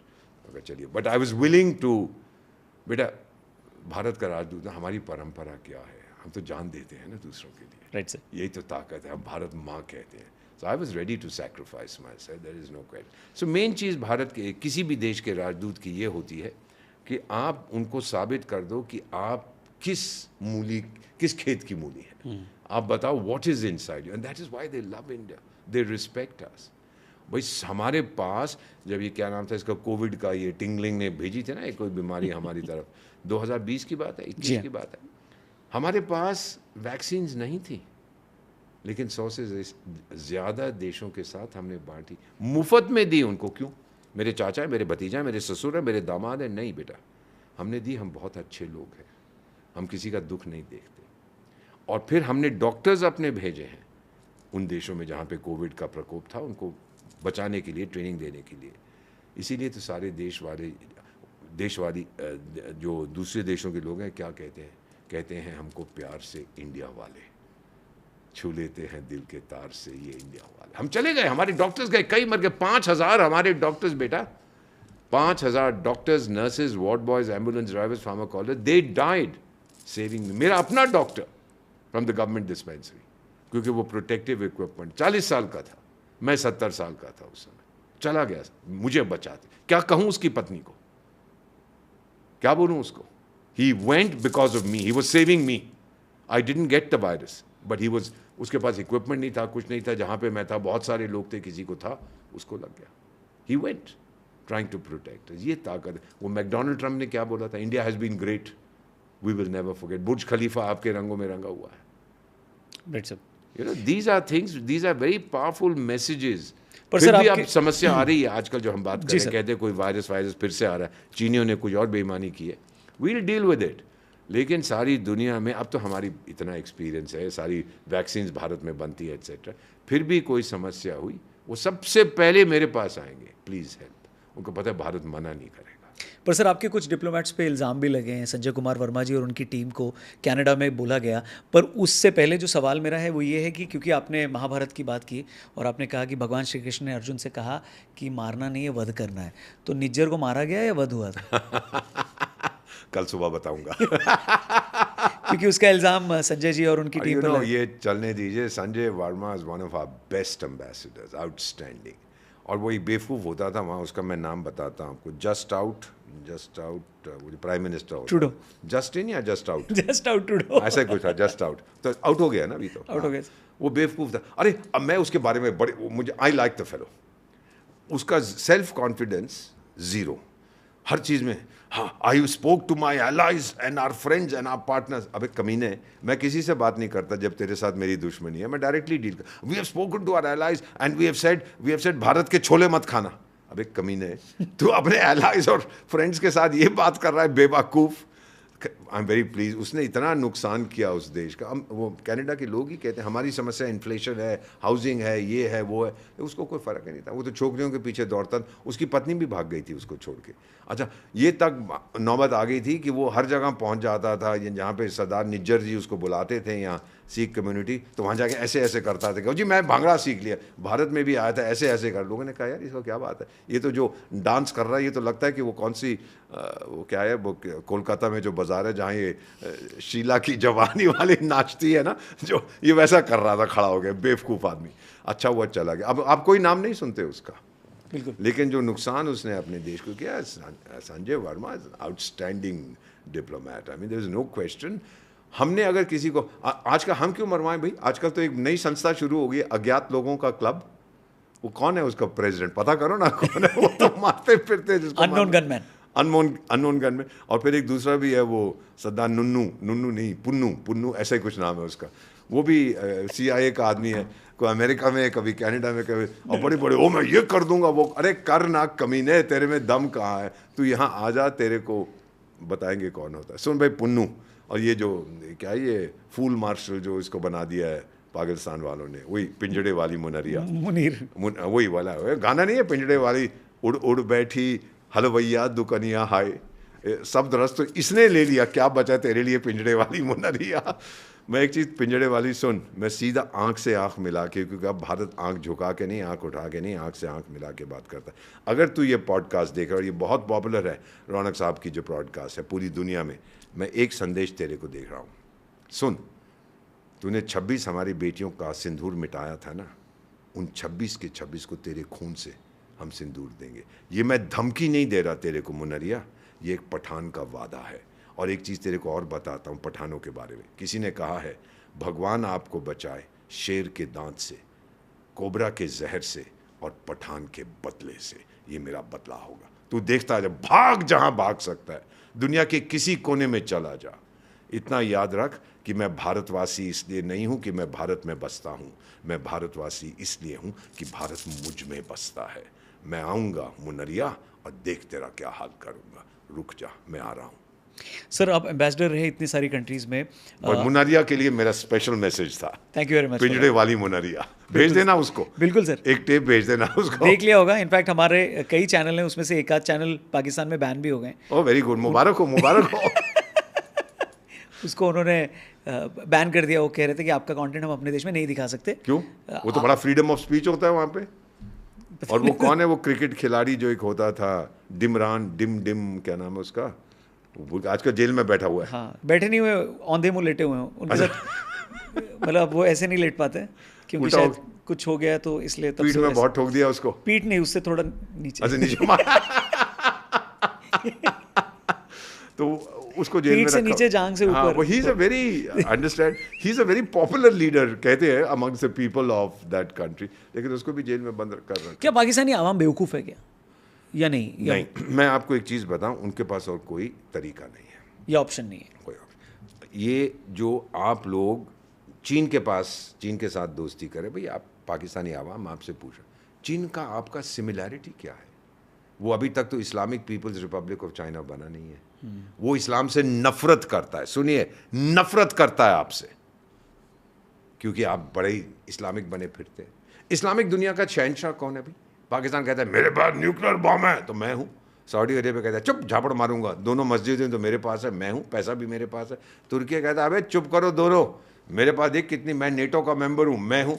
Iran कहता है टाइगर मुझे भूल गए, मैं भी बहुत शक्तिशाली हूँ, लीडर तो मैं हूँ। तो अब आपस में लीडर ही कोई तय करेगा तो फिर क्या होगा इस धर्म का? बेसिक इशू जो मैं पाकिस्तानी आवाम को एक संदेश देना चाहता हूँ, चीन आपका दोस्त नहीं है टाइगर। बेटा एक जब हम विदेश सेवा में जाते हैं ना, पहली चीज़ सीखते हैं Schwarzenberg principle. Felix Schwarzenberg Austria के विदेश मंत्री होते थे 19वीं शताब्दी के मध्य में। उसमें ऑस्ट्रो हंगेरियन एम्पायर होता था, बहुत बड़ा हैब्सबर्ग एम्पायर, यूरोप का सबसे बड़ा था। तो ये जब मजियार लोग थे हंगेरियन, ये ठोक रहे थे उनके शहनशाह को। और उस समय 19वीं शताब्दी में जितने ये शहनशाह थे यूरोप में, वो सब चाचा ताया भतीजा दामाद ससुर, वो सब आपस में कोई इसका बहनोई है, कोई ये है, कोई वो, आपस में रिश्तेदार थे। अब जब उनकी पिटाई हो रही थी तो ऑस्ट्रिया हंगेरियन एम्पायर के शहनशाह ने रूस के ज़ार को बोला, ओ यार टाइगर मेरी मदद करिए, मजियार मुझे बड़ा ठोक रहे हैं। तो फिर उसने अपनी फ़ौज भेजी, उन्होंने मजियारों को ठोक दिया। तो लोगों ने फिर फीलिक्स श्वार्ज़ेनबर्ग से कहा देख भाई रूस ने तेरी मदद की है, अब तो आप हमेशा के लिए रूस के आभारी रहेंगे। और फिर इसने एक जवाब दिया जो हम पहली चीज़ सीखते हैं। उसने कहा दुनिया चकित हो जाएगी देखकर कि ऑस्ट्रिया कितना एहसान फरामोश है। We will surprise the world with our ingratitude. Gratitude नाम की कोई चीज़ नहीं होती इंटरनेशनल, ये पहली चीज़ हम सीख। तो अगर आप सोच रहे हैं कि चीन की जो चमचागिरी आप करते हैं, ओ हमारा खुदा है, हमारा भगवान है, अब बलोचिस्तान में आप जानते हैं मिनरल्स आपके सारे बलोचिस्तान में, अब 1 ट्रिलियन 2 ट्रिलियन 10 ट्रिलियन किसको क्या मालूम क्या, लेकिन सोना है, गैस है, कॉपर है, वहाँ पर ऑलरेडी कनेडियंस माइनिंग शुरू कर दी है चाइनीज़ ने। अब बलोचिस्तान ने जिस दिन आज़ादी घोषणा कर दी, चीन को क्या फ़र्क पड़ता है? जैसे उसने अब तालिबान के साथ किया था, मुल्ला बरादर को ले गए थे, अरे आप तो भगवान हैं, आप तो खुदा हैं, हमें मत ठोकिएगा, लेकिन वो ठोक रहा है उनको। तो ये बलूचिस्तान, जिस दिन आपने आज़ादी घोषित कर दी बलूचिस्तान ने, चीन बोलेगा पाकिस्तान हाँ हाँ ये साउथ अफ्रीका के पास कोई देश है ना, मैं तो बलूचिस्तान के साथ दोस्ती करता हूँ। ही विल, जैसे चाय में मक्खी गिर जाती उठा के तुमको बाहर फेंक देगा। ये मत सोचिए कि वो आपका, ये आप कहते हैं पहाड़ों से ऊंची दोस्ती है, समुंदर से गहरी है, शहद से मीठी है। अरे शहद आपका बकवास बनकर चूहे खा गए हैं, वो पहाड़ भी सिंक कर गया, अब जो समुंदर है वो ख़त्म हो गया, पानी नहीं है। तो ये आप याद रखिए कि ये आपके वफादार दोस्त नहीं हैं, ना कभी बनेंगे। What do you have in common? ना आपकी भाषा कॉमन है, ना आपका धर्म कॉमन है, ना आपके विचार कॉमन है। चाइना के साथ क्या है आपका? बस यही है कि भारत को आप लोगों ने सताना है। और यूरोप जो है, मैं आपको ये बताता हूँ, सुन लीजिएगा मैं क्या बोल रहा हूँ। पश्चिमी देश, उन्होंने चीन को बढ़ाया, सब जानते हैं, ठीक है, कहाँ से कहाँ पहुँचा दिया भाई। अरे अगर एक रुमाल हम हर चीनी को बेचेंगे तो 150 करोड़ रुमाल बेच देंगे, ये वो चाइना को डेवलप किया। मैं अमेरिका में पोस्टेड था इन द 1980s, मैं पतलून खरीदता था $10 की, वो जो दुकान वाला था कभी सेल पे उसको 8 की कर देता था। मैंने कहा कि $2 के, कहते सर $4 की तो हम बनाते हैं, बाकी हमारा प्रॉफिट है। तो चीनी आज $4 की बनाते हो, मैं 1 पैसे में बना के दूंगा। ओ चाइना ग्रेट ग्रेट, उसको फिर हमने उठा दिया और फिर चीन उन्हीं को आंखें दिखाने लगा। अब ये जो मैं बता रहा हूँ ये मेरा तजुर्बा है कि अब वो कह रहे हैं हमने चीन को उठाकर गलती कर दी। अब काउंटरवेट कौन है? भारत है। लेकिन भारत में कहीं कल मुझे आंख ना दिखाने लगे, तो इसीलिए मुझे ये पागलस्तान चाहिए जो एक चूहे की तरह वहाँ पे खड़ा रहे और कुछ ना कुछ करता रहे। जी sir. So this is the reason ये पाकिस्तान का। अदरवाइज आपका क्या कहना है? मैकडोनल्ड ट्रम्प को फ़र्क पड़ता है? बिल्कुल। पाकिस्तान को क्या होता नहीं? रूस को फ़र्क पड़ता है, यूरोप को फ़र्क पड़ता है पाकिस्तान जिंदा है या मर? पाकिस्तान हाँ हम ये है वो, और तुम कुछ नहीं हो। दुनिया भर में लोग आप पे थूकते हैं। 10 लाख आपके नागरिक पिछले साल 2024 में देश छोड़ के चले गए थे, क्वालिफाइड पढ़े लिखे लोग। सऊदी अरेबिया कहता है यहाँ की भीख मांगते हैं, वो वीज़ा नहीं देता। आप कोई इज्जत है, कोई सेल्फ रिस्पेक्ट है आप लोगों का? बड़ी बड़ी बातें करते हो। अब हमने पानी आपका बंद कर दिया। सर मैं तो इन्वॉल्व था इन लेट 90s में इंडस वाटर ट्रीटीज़ की एक रिव्यू मीटिंग में। तो हमने कुछ सुझाव दिया जो हमारे काउंटर पार्ट से उधर से, हमने कहा भाई ये करोगे? अजी नहीं बिल्कुल नहीं, इंशाअल्लाह सब ठीक हो। और यार देख अल्लाह बड़ा अच्छा व्यक्ति है, उसके पास टाइम का आके तेरे को ड्राई लैंड फार्मिंग सिखाए, क्योंकि सिंधु नदी का पानी सूख रहा था उस समय। 20 साल हो गए, 20 से ज़्यादा साल पहले सूखना शुरू हो गया था। मैं कहा सुनिए आपको ड्राई लैंड फार्मिंग सीखनी है या थोड़ा सा हाइड्रोलॉजी सीखना है, हम बताते हैं, हमारे पास बहुत नॉलेज है। नहीं जी नहीं, इंशाअल्लाह। चल ठीक है भाई, फिर रुके बैठे रहो। अब देखिए हालत क्या है। मैं आपको जो पाकिस्तान के लोग हैं सीधा देख के कह रहा हूँ, आपका एक वो बिली बंटर, वो सांड है जो मिनिस्टर होता था, हो उसको उर्दू नहीं आ रहा, ओ यहाँ तो खून बहता है, पानी बहता है। अबे गधे तो क्या बात कर रहा है? और अब देखिए मेरी बात सुन ले भुट्टे वाले, मेरी बात सुन ले जितने वहाँ बैठे, मेरी बात सुन ले पिंजड़े वाली मुनरिया। 2 साल के अंदर तुम तरसोगे पानी की बूंद बूंद के लिए। 24 महीने का समय है। और फिर काबुल नदी, आपका जो कृषि है 80% डिपेंड करता है सिंधु नदी और उसकी 3 बेटियों पर, और बाकी जो 20% है वो निर्भर है काबुल नदी पर। और काबुल नदी को भी अगर रोक दिया, बांध बन गया, क्योंकि अफ़गान आपसे नफ़रत करते हैं, ये एक पठान कह रहा है। एक देश जिसने आपको संयुक्त राष्ट्र संघ में घुसने नहीं दिया था 1947 में, वो था अफ़गानिस्तान। तो लोग यहाँ कह रहे थे, जो आपके एक्सपर्ट्स हैं ना कमीने, कि ओ जी अब तो तालिबान आ गया, भारत को बहुत खतरा है। क्यों भाई? मैंने क्या बिगाड़ा है अफ़गानिस्तान का? मुझसे क्यों नफरत करेंगे? उसने मेरा क्या बिगाड़ा है? कुछ भी नहीं। आजकल तो मेरा दोस्त बन गया वो। बिल्कुल इंटरनेशनल अफेयर्स में ऐसी चीज़ें कहना सही नहीं होता, क्योंकि हालात बदलते रहते हैं, हमेशा बदलते हैं। तो तालिबान एनिमी है या फ्रेंड? हमारा तो दोस्त है उसको, क्या और हमेशा से दोस्त था? 100%। मुझे अफगान कहते हैं मेरे दो भाई। गजनी में मेरा परिवार है, अभी भी कुछ 2-4 रिश्तेदार हैं मेरे अफगान दोस्त। मुझे अभी भी, मैं दरी बोलता हूँ, मुझसे बातचीत करके कहते हैं यार देखो हमारा बॉर्डर तो भारत के साथ होता था, ये कमीना कहाँ से घुस गया बीच में? भाई 47 तक तो ये था ही नहीं ना। तो कहते हैं कि हम तो आना जाना फ्री होता था हमारा। वो डूरेंट लाइन शोरेंट लाइन को गोरे के बच्चे ने बना दी और हम लोगों को अलग कर दिया। और जब इस देश पाकिस्तान को बनाया तो हमारी आधी पश्तून कम्युनिटी वहाँ रह गई, आधे यहाँ रह गए। ये मैंने सूडान में देखा, जब दक्षिण सूडान बना, कीनिया में एट्सेट्रा। दक्षिण सूडान वाला मुझे कहते थे कि लोग उनसे कहने लगे भाई तुम्हारा वीज़ा कहाँ है, तो वो पूछता है कि भाई वीज़ा क्या होता है, पासपोर्ट क्या होता है, अरे वो मेरे भाई का घर है, वो देखो 10 कदम यहाँ से। बोले सॉरी, पहले पासपोर्ट लाओ फिर वीज़ा लाओ, आप अलग हो गए। सो ये चीज़ें पश्तून कभी स्वीकार नहीं करेगा, भाई मेरे लोग यहाँ रहे। पहली भारतीय इंडियन गवर्नमेंट इन एग्जाइल कहाँ बनी थी? 1914 या 15, राजा विश्वनाथ यूपी की जो थे उन्होंने बनाई थी in Kabul. Indian government in exile, British के बरखिलाफ लड़ने के लिए। लेकिन फिर बाद में पहला विश्व युद्ध खत्म हुआ तो उसको डिसमेंटल कर दिया था। और उसको पैसे कौन देता था? Emir of Afghanistan. उनके तो बहुत अच्छे संबंध अभी तक बचे। I don't know, you are too young. मेरे बचपन में जो हमारी अफगानिस्तान की इमेज क्या थी? काबुली वाले की। याद है आपको? Yes, मम्मी डैडी को याद है काबुली वाला? मुट्ठी भर देखो काबुली वाले, तेरी झोली में क्या है? झोली में मेरी एक जादू की छड़ी है। जादू की छड़ी तो बना दे हम सबको परी, लो बन जाओ परी। वो गाता था, बहुत अच्छा लगता है। 100 बार मैंने वो फिल्म देखी होगी। और फिर खुदा गवाह भी जो रिसेंटली आई थी, they have no hostility to, why should you have it? मैंने क्या बिगाड़ा है आपका?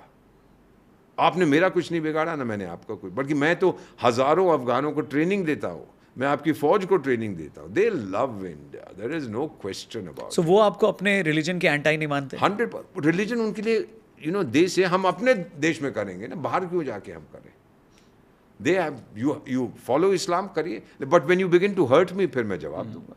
ठीक है। मुझे याद है जब सेकंड टाइम उन्होंने लिया था, काबुल में वापस आ गए थे, तो एक किसी पाकिस्तानी चैनल पे कोई उनका मंत्री चंद, अहो अब तो हमारे अफगान भाई आ गए हैं, तालिबान भाई, हम उनके लिए जान दे देंगे। तो तुम्हारी जान ही तो ले रहे हैं। क्यों तकलीफ हो रही है गधो?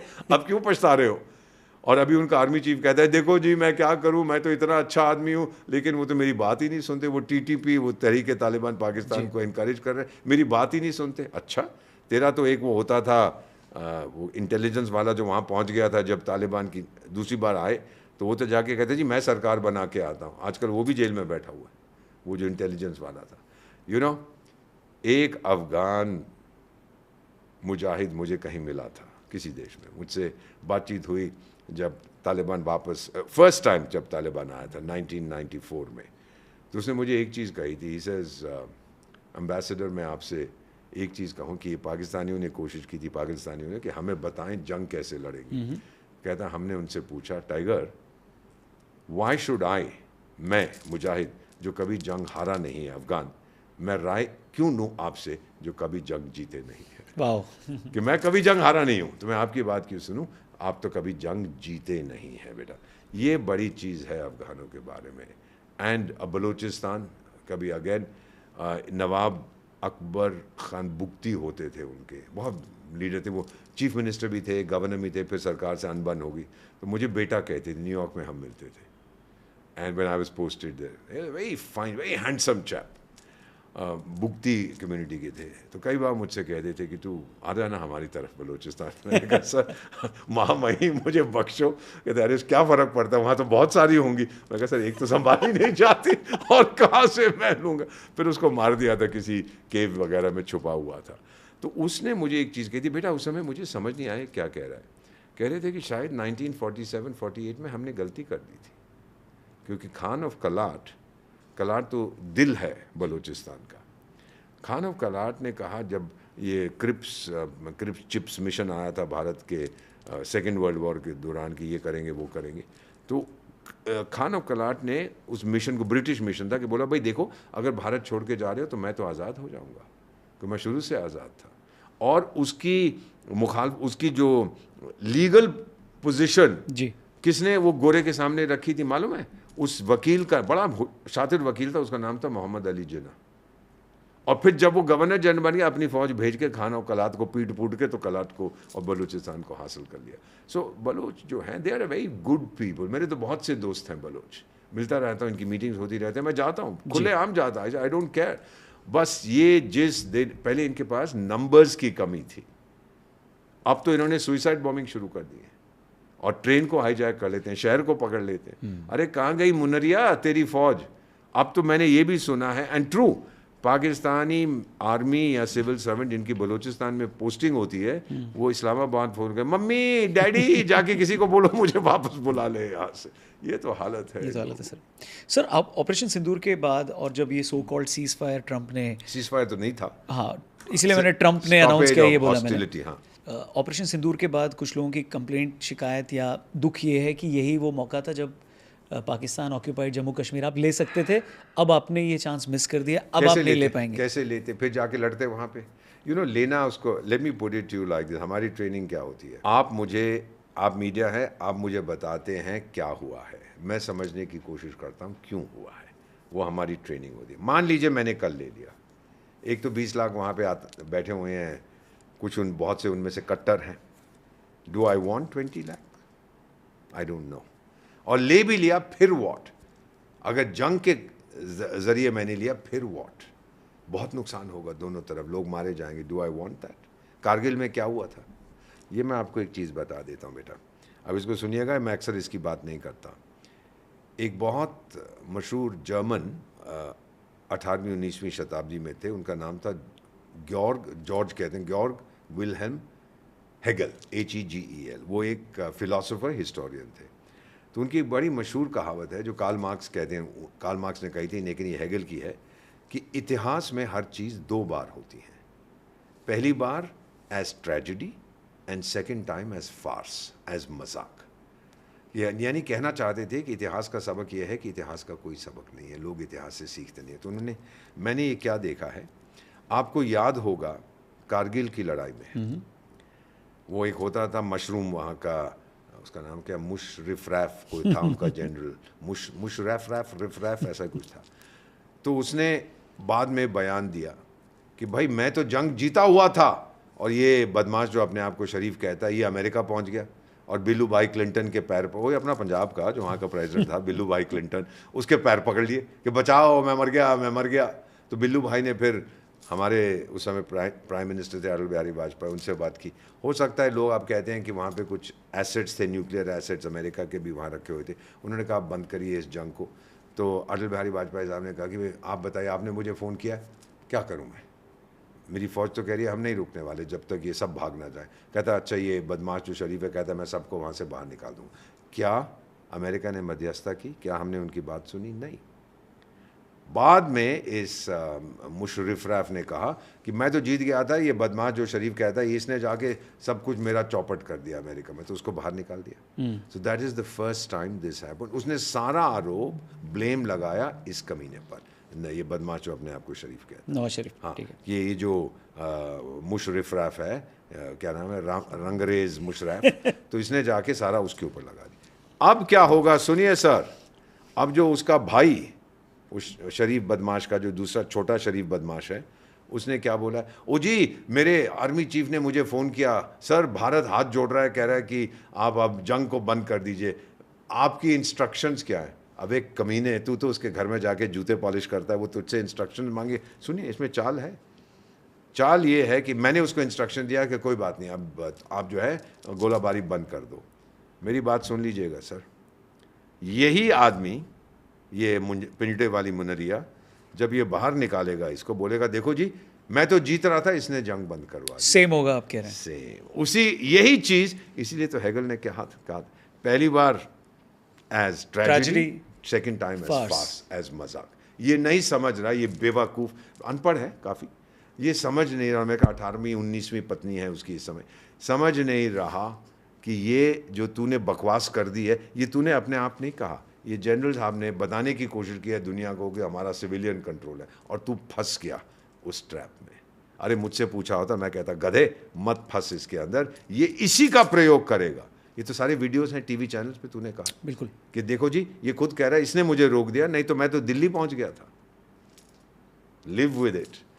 और हमने कुछ नहीं कहा। आपके प्रधानमंत्री, भारत के प्रधान, सर ये नेता है, सर ये विष्णु का अवतार है। आई से दिस माई सेल्फ। मुझे लोग कहते हैं आप नरेंद्र मोदी के चमचे हो, मैंने कहा ना बिल्कुल नहीं, महा चमचा हूँ, चमचा नहीं। Look at what he is doing for the country, कहाँ से कहाँ भारत की छवि को पहुँचा दिया। किसी कभी पीएम साहब ने ये बोला है कि मैं तो जी इस्लामाबाद पहुँचने वाला था? नॉनसेंस। आपके आर्मी चीफ ने बोला है? किसी ने कहा? हाँ, वो आपके चीफ ऑफ डिफेंस स्टाफ ने सिंगापुर की वो सिक्योरिटी कॉन्फ्रेंस होती कह दिया कि कुछ डैमेज हुआ है, सम प्लेन्स वो डाउन का मतलब ज़मीन पर खड़े थे, बाद में हमने देखा कि ये चीज़ें चाहिए, हमने उड़ा दिया, बस वो शुरू हो गए। पार्लियामेंट में डिस्कस, कितने प्लेन गिर गए? ओ यार मुझसे क्यों पूछ रहे हो, उस परले से पूछो उसके कितने जहाज़ गिरे, वो नहीं पूछेंगे। So you know these are things, जब देश के अंदर पॉलिटिकल ऑपोजिशन जो है वो डेस्परेट हो जाती है, फ्रस्ट्रेट हो जाती है, फिर वो इस प्रकार के सवाल उठाते हैं। और मेरा अपना मानना है कि अगर नुकसान हुआ भी है, दैट इज़ नॉट इम्पॉर्टेंट। हाँ, 4 जहाज़ गिर गए, 2 गिर गए, 1 गिर गया, वो खरीद लेंगे, आप दोबारा आ जाएंगे। इम्पॉर्टेंट चीज़ ये होती है कि आपका जो लक्ष्य था शुरू में, आपने उसको हासिल किया कि नहीं। आपने आतंकी ठिकानों को हटा दिया, फिर उन्होंने आप पे हमला किया फौज ने, फिर आपने वापस किया, आपने उनके एयर बेसिस ध्वस्त कर दिए। न्यूक्लियर इशू वहाँ शुरू हो गई है, वहाँ पे वो इजिप्ट से ला रहे थे वो बोरॉन कार्बाइड, वो फुकुशिमा में भी उसका इस्तेमाल किया था, वो रेडिएशन को अब्जॉर्ब कर लेता। तो क्या अटैक किया था भारत ने न्यूक्लियर? देखिए, मैं आपको एक चीज़ बताता हूँ बेटा, वेरी क्विकली। हमारा एक अग्रीमेंट है उनके साथ कि जो आपकी सिविल न्यूक्लियर फैसिलिटीज़ हैं, आप उसकी लिस्ट मुझे 1 जनवरी हर साल को दो, मैं आपको दूंगा। आप मेरे को मत ठोकना, मैं आपको नहीं ठोक। सिविल न्यूक्लियर फैसिलिटी, बॉम्ब कहाँ रखा वो तो कोई नहीं बताएगा। इन कमीनों ने क्या किया कि एक बेस में, वो नूर खान बेस में, इन्होंने यूरेनियम को और शक्ति, एनरिचमेंट कहते हैं, सेंट्रीफ्यूज मशीन, वो मशीन घूमती रहती है और 3-4 साल में, जैसा ईरान कोशिश कर रहा है, यूरेनियम और शक्तिशाली हो जाए, वहाँ पे छुपा के रखा था इन्होंने, जो नहीं करना चाहिए था। और दूसरा, उसके लिए बिजली चाहिए। जब बिजली नहीं होती है तो फिर वो सारी मशीन फट जाएगी, तो फिर वहाँ पे इन्होंने एक सिविल न्यूक्लियर रिएक्टर रखा बिजली पर। हमें नहीं मालूम था, ठीक है, हमने बॉम्ब किया, अब वो रिएक्टर का सिर फटा और रेडिएशन बाहर आई। तब फिर एक टर्की का जहाज़ भी वहाँ गया था, मुझे लगता है कि कुछ अमेरिका के भी न्यूक्लियर एनरिच्ड यूरेनियम वहाँ पड़े होंगे, वो लेने के लिए गया था। हमने जो अटैक किया, इधर से भी सुरंग बंद कर दी, इधर से भी बंद।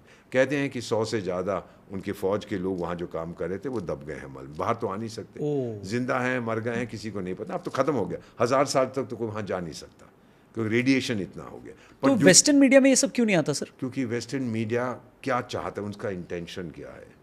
जब हम पे हमला होता है, क्या बोलते हैं कि मिलिटेंट्स अटैक्ड इन पहलगाम, जब न्यूयॉर्क में होता है टेररिस्ट अटैक्ड इन न्यूयॉर्क। फर्क देख रहे हैं? कमीने भारत को उभरता हुआ नहीं देखेंगे सर। नैरेटिव क्या है, हम तो नंगा भूखा गरीब देश हैं। अब नहीं है टाइगर, अब देख क्या अब नैरेटिव, अब देख बहुत देर तक, 200 साल तक बेटा गोरों ने मेरा भविष्य लिखा, अब मैं लिखूंगा, अब मैं इस देश की किस्मत लिखूंगा। भगवान से माफ़ी चाहता हूँ टाइगर, नाराज़ मत होना जब मैं कहता हूँ अपने हाथों से इस देश की तकदीर लिखूंगा ताकि कोई दूसरा ना लिख सके। ये हमारा संकल्प है 2047 तक का। वो भी मैंने यहाँ कहीं पे, ये देखिए, नहीं कहाँ पहना, कहीं पे तो होगा मेरी शर्ट में को, एनीवे 2047 तक हमको विकसित भारत बनना है, यही हमके लक्ष्य दिया है। मैं तो जिंदा नहीं रहूँगा, I will be 96 if I am still alive. इसीलिए मैं विकसित भारत से कहता हूँ भाई मैं चला जाऊँगा, उससे पहले एक झलक तो दिखला जा, तू आजा आजा आजा, झलक दिखला जा। मुझे बॉलीवुड के गाने बड़े अच्छे लगते हैं, पता लग रहा है सर।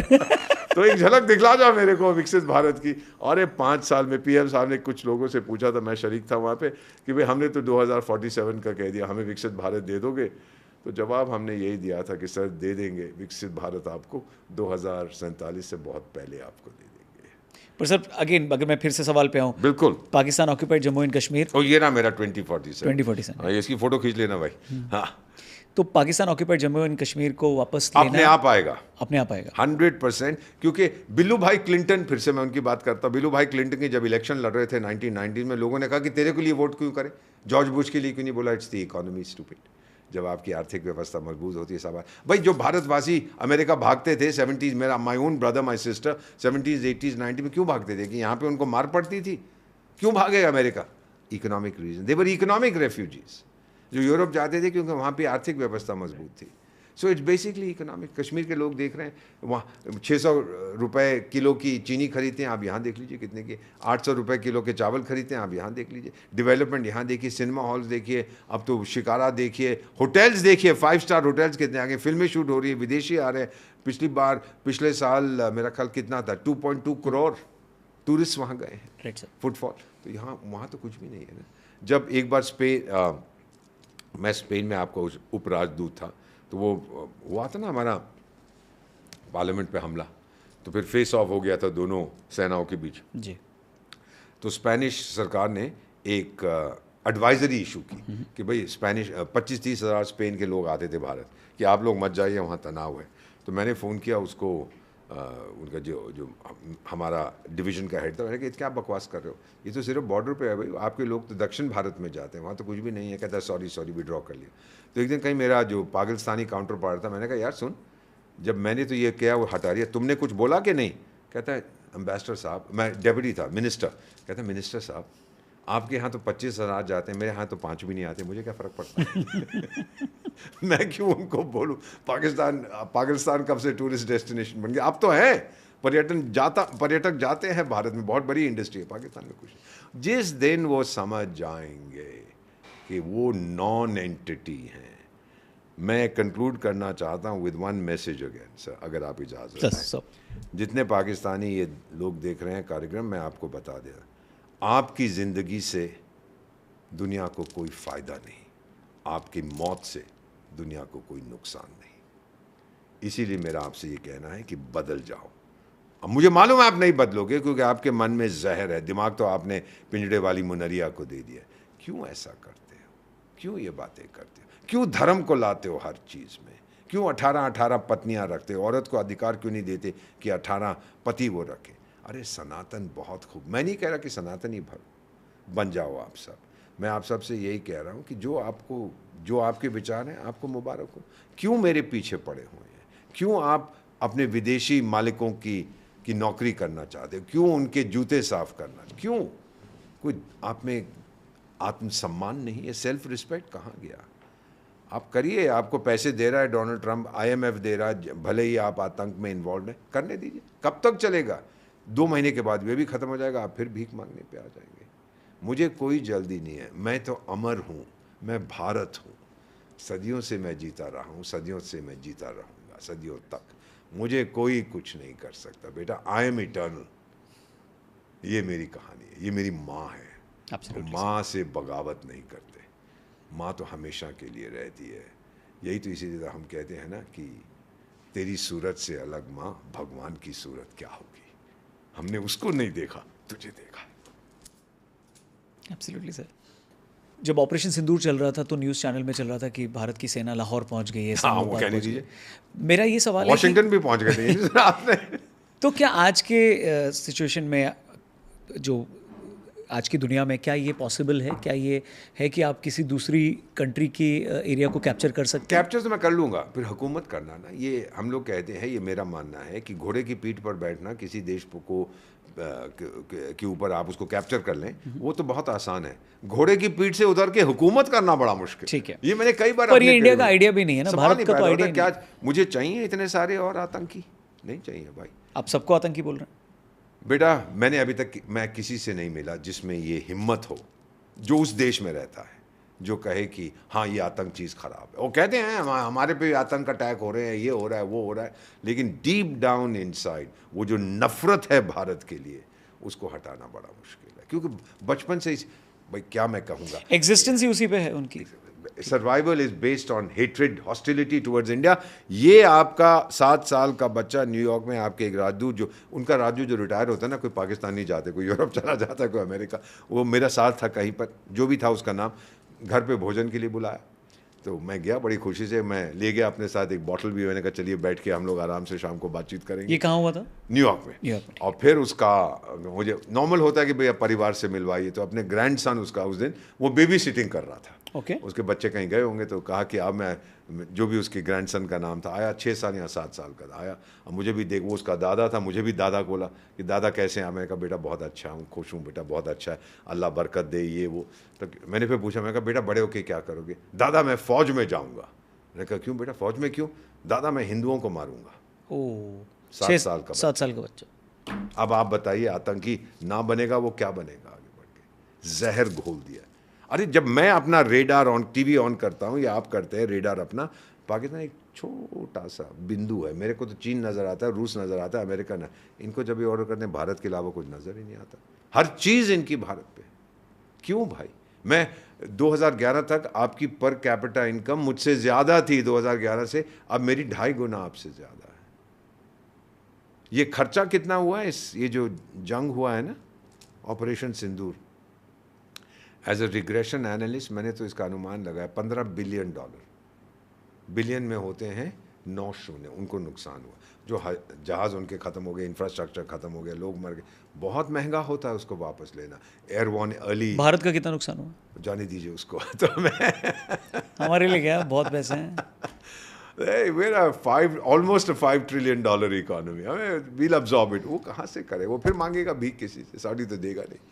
तो $15 बिलियन का नुकसान बहुत भयंकर होता है। 1 बिलियन IMF से मिल जाता है तो वो भंगड़ा करने लगता है। लेकिन एक चीज़ आप देख लीजिएगा कि जो इसने कहा था चाणक्य ने, ये ट्रिपल लॉक हमने लगा दिया। पहला लॉक होता है डिप्लोमेटिक, उसकी छवि हमने ख़त्म कर दी है वो दुनिया भर में।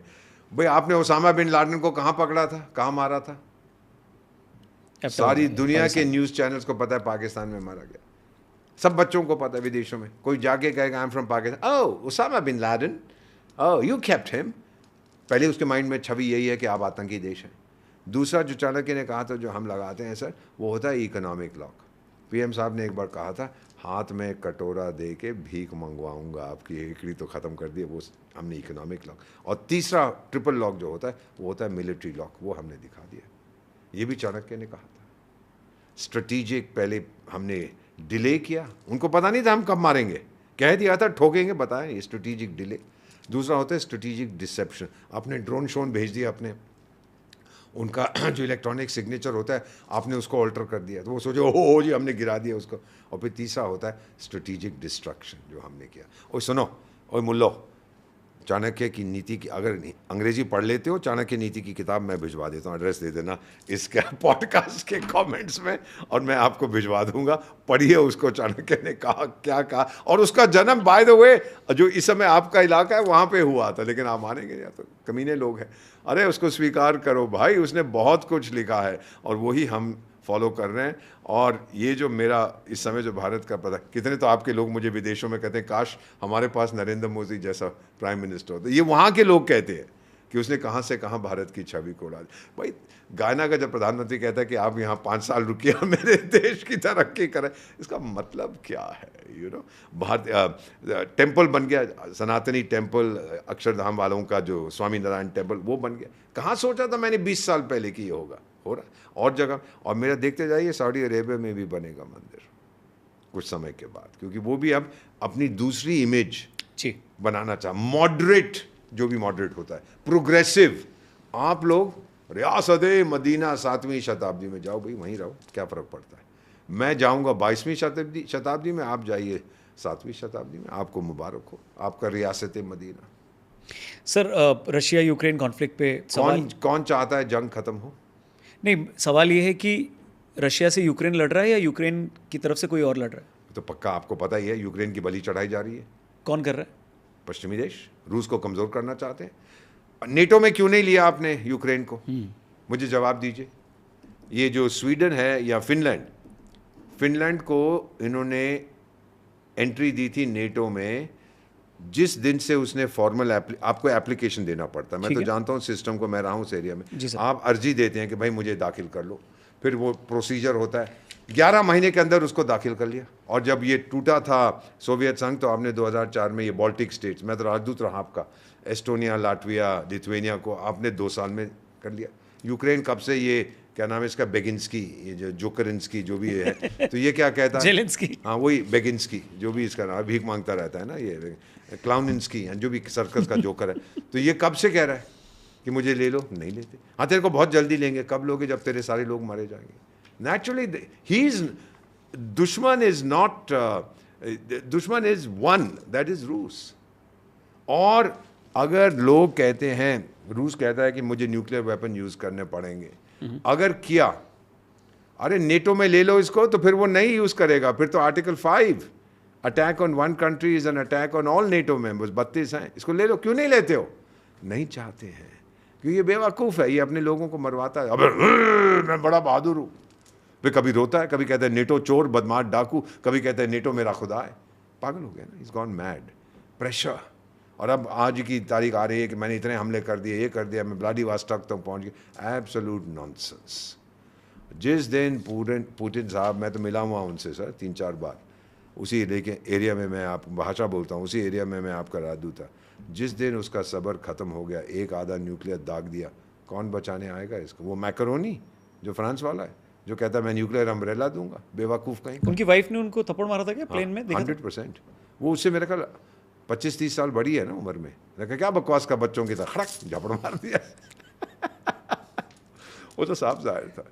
यू नो ही अभी वो फ्रांस की एक ज़माने में छवि थी ना वेस्ट अफ्रीका में, तो हर जगह से फ़ौज को निकाल दिया फ्रांस को, बुर्किना फासो से, माली से, मॉरिटेनिया से, सेनेगाल से, सब जगह कह रहे हैं घर जाओ, तुमने किया क्या है हमारे लिए अभी तक।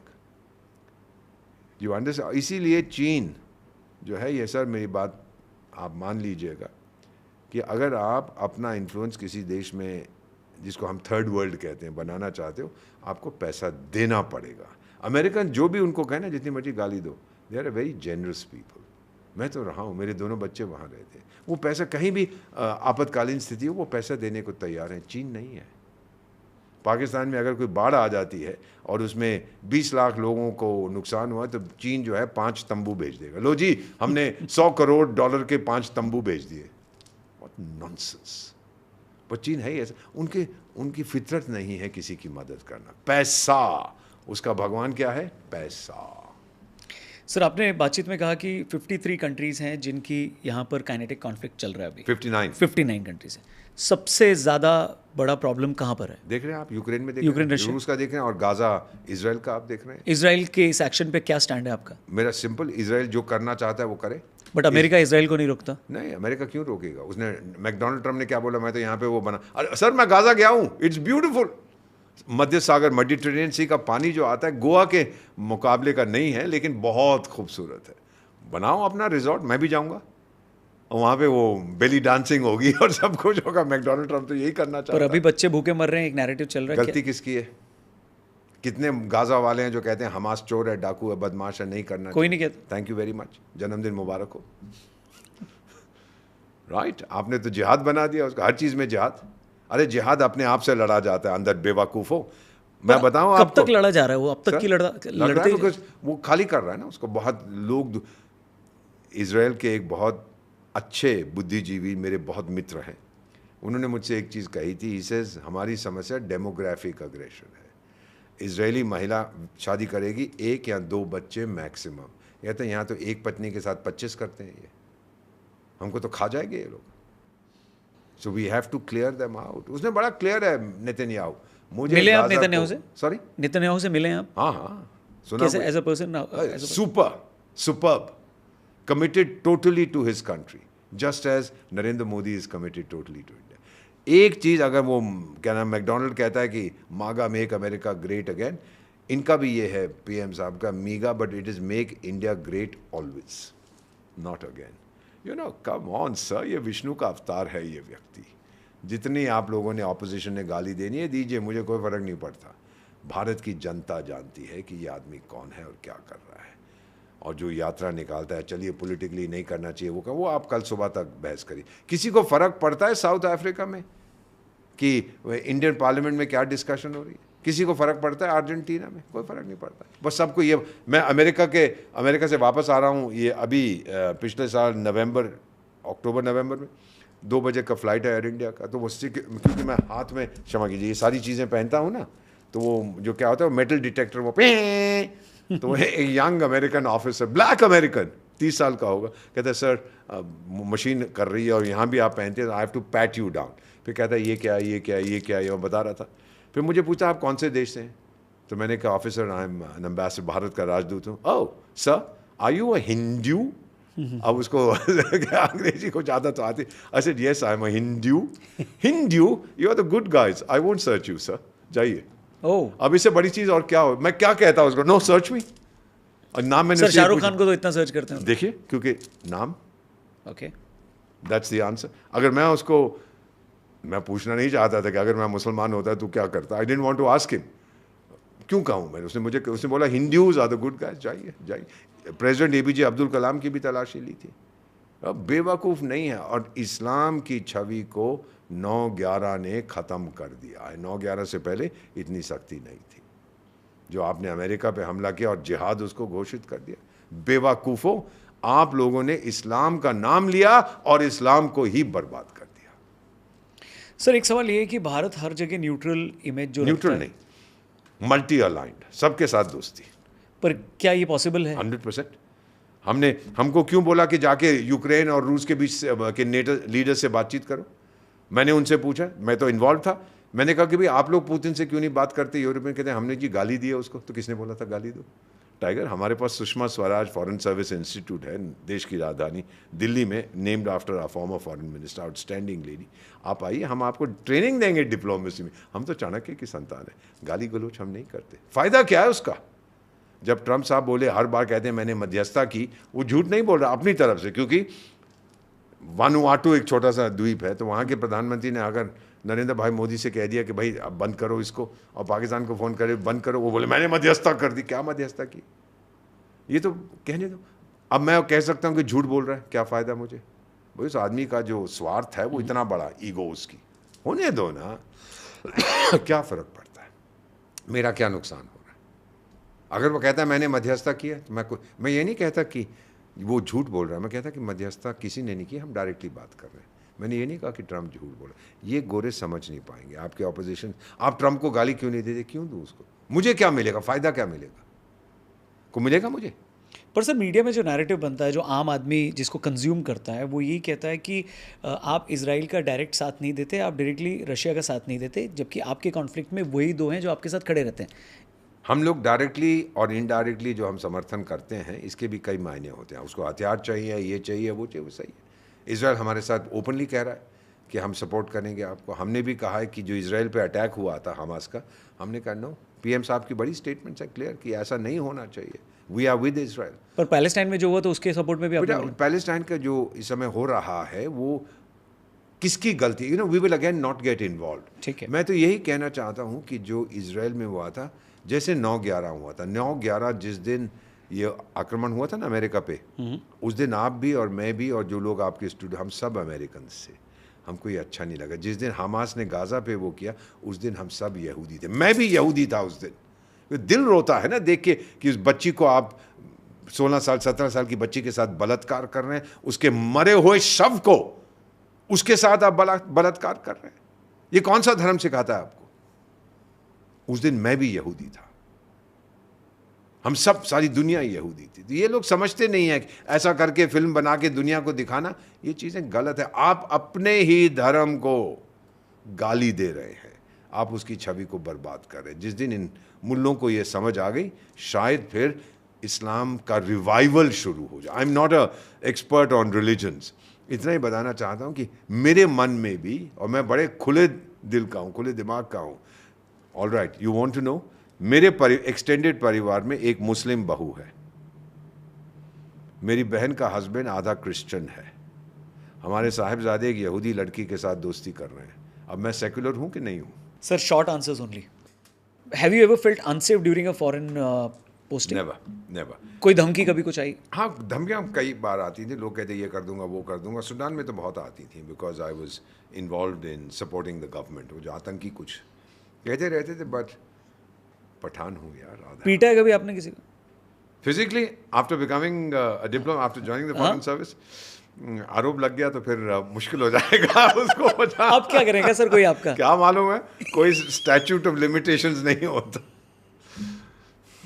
चलिए मैं उसको हाँ मानता हूँ। आप जो देख रहे हैं वो अब कमेंट करेंगे please. Is China India's biggest diplomatic challenge today? China is the biggest threat to India. In what sense? Every sense of the term. Economically, militarily, reputationally, they try to show India down. Solvable? Not very easily. जंगल में दो शेर रहना बहुत मुश्किल होता है। चीन कहता है मैं शेर हूँ, हमने कहा all right, if you want to, मुबारक हो। चाइनीज़ मुझे एक चीज़ कहते हैं, विच आई से विद टोटल सिंसेरिटी। कई चाइनीज़ हमारे दोस्त जो चीन से बाहर रहते हैं कहते हैं अगर आप ना होते अभी तक तो हम एशिया को हड़प कर गए होते, आप चट्टान बन के खड़े। That's why we don't like you. One word for Pakistan's foreign policy? Non existent. Is Russia trustworthy partner for India? Totally. मैं तो रहा हूँ उस देश में। सबसे बड़ा डिप्लोमेटिक फेलियर भारत के लिए अब तक का? नन। सबसे magical diplomatic move? Everything. Sarabjit की फांसी रोकी जा सकती थी? वेरी डिफिकल्ट टू से, I am not aware of the internal working. Bharat की कोई डिप्लोमेटिक डिफीट अभी तक नहीं हुई। हाँ, डिप्लोमेटिक चैलेंज होता है, but in diplomacy we don't expect instant result. वो इंस्टेंट कॉफ़ी नहीं है। अब देखिए आपकी ड्रिंक कितनी अच्छी है, जवान पादरी मेरे डैड पीते थे, बुड्ढा पादरी, ओल्ड मंक, यंग मंक। अरे आपको मौका लगे ना, पीजिए इसको, बड़ी मजेदार है। चलिए, मेरी sir. तरह आप भी जवान हो जाएंगे। Have you ever disagreed with India's official foreign policy? Absolutely, on many occasions. But there were two things: either I follow what the government says, I work for them, or I quit. I prefer to follow my instructions. कभी आप पे honey trap का attempt हुआ है? जब मैं नौजवान था कई बार हुआ था। अभी भी हैं? हाँ, थैंक यू वेरी मच। लेकिन अभी वो हनी नहीं है जो मुझे ट्रैप करेगी। बट क्या हुआ था सर? मैं पेरिस में था तो कुछ किसी ने बोला कि समथिंग हैपेंड, और मुझसे कहने लगे how will you deal with this. तो मैंने कहा क्या वो तस्वीरें खींच लेते? I mean there was no physical activity involve, but somebody said what happens if I was being briefed कि यहाँ पे बहुत करते हैं, खास तौर से ईस्ट यूरोपियन देश जो थे उस समय।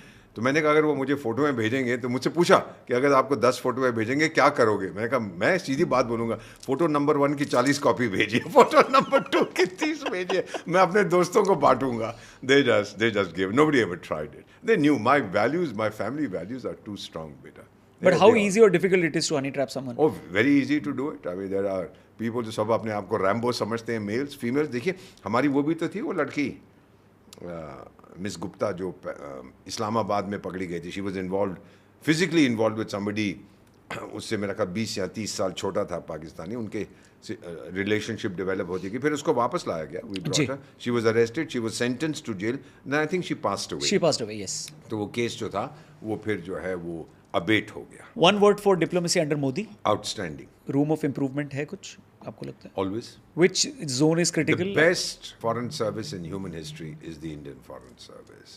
And under Prime Minister Narendra Modi, I believe we have achieved remarkable success. As I mentioned, indecisive India, चला गया भारत बहादुर, मोदी साहब ने किया है। दुनिया को बता दिया है कि मेरी कॉम्प्रिहेंसिव नेशनल पावर होती है, उसमें आपका होता है आत्मविश्वास, होता है मिलिट्री होती है, इकोनॉमी होती है, उससे कहीं ज़्यादा है कॉम्प्रिहेंसिव नेशनल विल पावर। वो आज मेरे पास है। बांग्लादेश आपका फ्रेंड है या एनिमी? भारत का या मेरा पर्सनली? नहीं, भारत का ऑफ कोर्स। मेरे तो बहुत दोस्त हैं वहाँ, including the former prime minister. फिलहाल इंडिया में ही है अभी वो? अभी इंडिया में। आप मिले उनसे? तो आपको जवाब देता हूँ सवाल का, वो सवाल आपका ये है कि हमारा दोस्त है यार दुश्मन। ये दोस्ती दुश्मनी आर टेम्पररी थिंग्स। बांग्लादेश के जो लोग हैं ये 5-10 हज़ार आतंकी बकवास करते रहे, और ये जो मोहम्मद यूसुफ खान है ना, उसका नाम जो भी वहाँ का कहता है मैं चीफ एडवाइज़र हूँ। किसने बनाया तेरे को चीफ? खुद ही बना लिया अपने आप को। कल प्रेसिडेंट बन जाइए, उसके बाद चीफ मिनिस्टर बन जाइए, उसके बाद चीफ जज बन जाइए, जूरी एग्जीक्यूशन, जो काम बनता रहे। Basically the people of Bangladesh they are Bengalis हैं। बंगाल की कल्चर, लैंग्वेज, सिविलाइजेशनल अवेयरनेस बहुत तगड़ी है। They are not into this आतंकी बिजनेस। ये 5-10 हज़ार बेवकूफ़ लोग हैं जो कर रहे हैं। This will die out very quickly. और ये 90 साल का होने वाला है ये यूसुफ खान। तो इसको चाहिए, अभी हिलरी क्लिंटन का शायद खनसामा होता था या दरबान था, जा यार वहाँ जाके वो नौकरी कर, उनके पास कोई दूसरा नहीं है, चला जा। यहाँ क्या बैठा अपने देश को बर्बाद कर रहा है? खाने को है नहीं तेरे पास, पैसे है नहीं तेरे पास, बिजली है नहीं तेरे पास, चीन भी तुझ पे थूकता है, क्यों ये सब चीज़ें करता है? Nobody really cares about you. Japan पहुँच जाता है, मैं ये कर दूंगा वो कर दूंगा, मैं गार्डियन ऑफ द ओशंस हूँ, मैं बड़ी शक्तिशाली फौज है मेरी। अबे 2 झापड़ पड़ेंगे भारत से, तू सीधा हो जाएगा। सो कहने तो क्या फ़र्क पड़ता है, बुढ़ा हो गया ना, शराब वराब पीता होगा तो या चरस खाता होगा तो जो करता है करने तो उसको। हमने देखी है बांग्लादेश की हकीकत, लेकिन दिल के खुश रखने को गालिब ये ख्याल अच्छा है। बांग्लादेश की फौज पाकिस्तान की फौज से ज़्यादा सेन है थोड़ी? नहीं, Pakistan has a much stronger army. नहीं, I am talking about mindset. नहीं, they are very secular, they don't believe in all this. Islamisation किया है काफ़ी हद तक बांग्लादेश की army, but not to the extent जो, because I think their military establishment, military this thing is fighting with the establishment, क्योंकि वो उससे डिसएग्री नहीं करते यूनुस से। जो प्रेजेंट आर्मी चीफ है Waqar, Zaman Waqar, he is I know him, very fine person. He understands कि बांग्लादेश का भविष्य भारत के साथ है। भाई हम लोग क्या करें, we will encircle India, but Bangladesh is already India encircled. हर तरफ तो भारत है। जिस दिन मेरा मूड, मैं अपनी पर्सनली बात कर रहा हूँ, सरकार की बात नहीं कर रहा, मेरा मूड बिगड़ा तो फिर वो हशर करूँगा कि नानी की नानी की नानी याद आ जाएगी। Have you met any Pakistani diplomat you personally liked? Yes, when we meet in some other countries, they're very friendly people. To the extent that many of them, they tell me themselves, when they travel, they pretend to be Indians because of the reputation of India. ठीक है. Was the UN ever fair to India? What do they call in South Sudan? UN stood for unnecessary. Oh wow. 80 साल की बुढ़िया हो जाएगी इस साल. अब मुझे पता नहीं, मैं तो 74 साल का हूँ. आपके घर में कोई 80 साल पुरानी चीज़ है जिसका आप प्रयोग करते हैं, कबाड़ी वाला ले जाता है, भेज दो उसको कबाड़ी वाले के पास. Fair to India and what? The UN is a useless organization. Completely. मैं बात बताऊँ, मैनहट्टन में है, न्यूयॉर्क में, और जहाँ पर है ना बहुत महंगी ज़मीन है, probably the world's most expensive real estate. और सुन टाइगर, वो क्या नाम है उसका, वो बेवकूफ़, वो गटर गूं कोई है ना वहाँ का सेक्रेटरी जनरल, गटर ऐसे ही कुछ नाम है. सुन भाई गटर, मेरी बात मान, तू मेरे जैसे डिप्लोमेट्स को UN हेडक्वार्टर से बाहर निकाल दे, उसको नाइट क्लब बना दे, वहाँ लोग नाचेंगे, शराब पियेंगे, डांस करेंगे. अरे दुनिया पे बहुत असर पड़ेगा इसका. Converted into a night club. बात थोड़ा सुनेगा. अच्छा, मेरे को अपॉइंट किया दे जी, UN मिशन को आप इस देश में हेड करेंगे. मैंने कहा अच्छा, बड़ी अच्छी बात है. तो बोले पहली चीज़ आप क्या करेंगे? मैंने कहा 80% आपके लोगों को बाहर निकाल दूंगा. मिशन से मुझे बाहर निकाल दिया उन्होंने.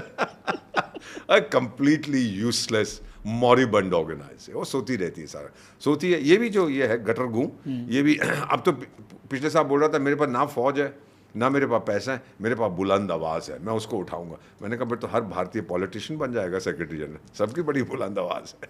यार एरेंट नॉनसेंस, ख़त्म करो यार, उसको डुबो के फेंक दो.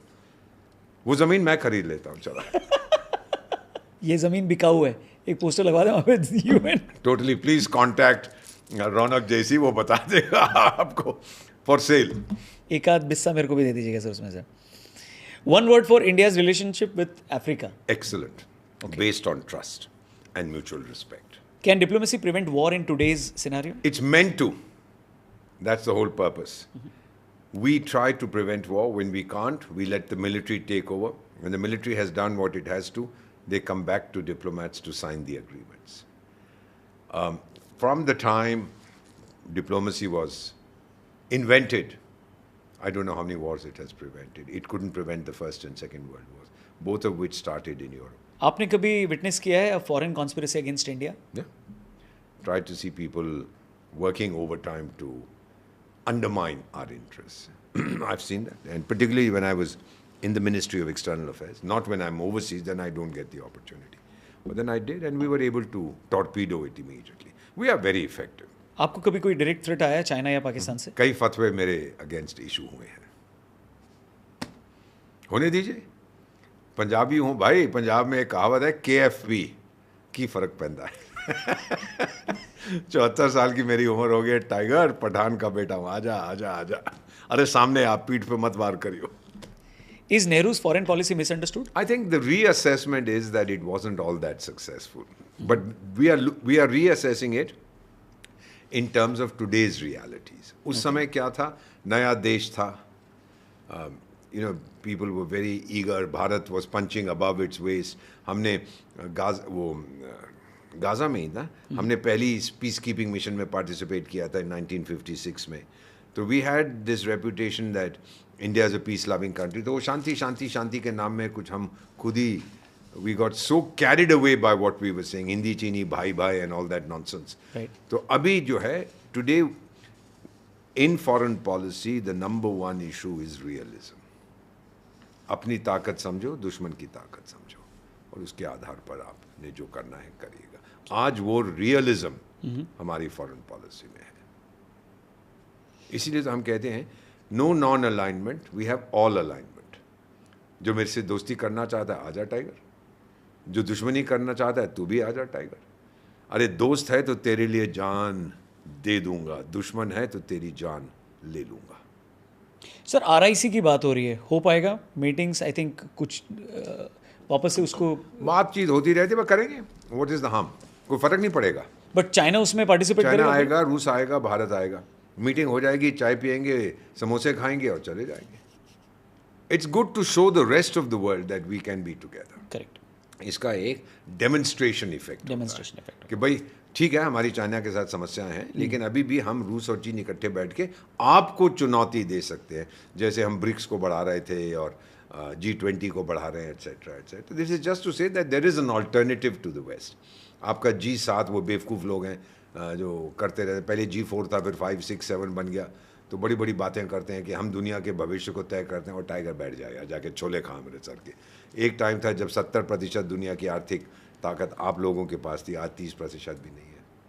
Now it's the, may I put it, that it is the decline of the West and the rise of the rest. सो एक तरफ इंडिया क्वाड का भी हिस्सा है और फिर RIC का भी, तो आपको नहीं लगता वो थोड़ा कोई कॉन्फ्लिक्ट नहीं है. अच्छा. क्यों? They are not mutually exclusive.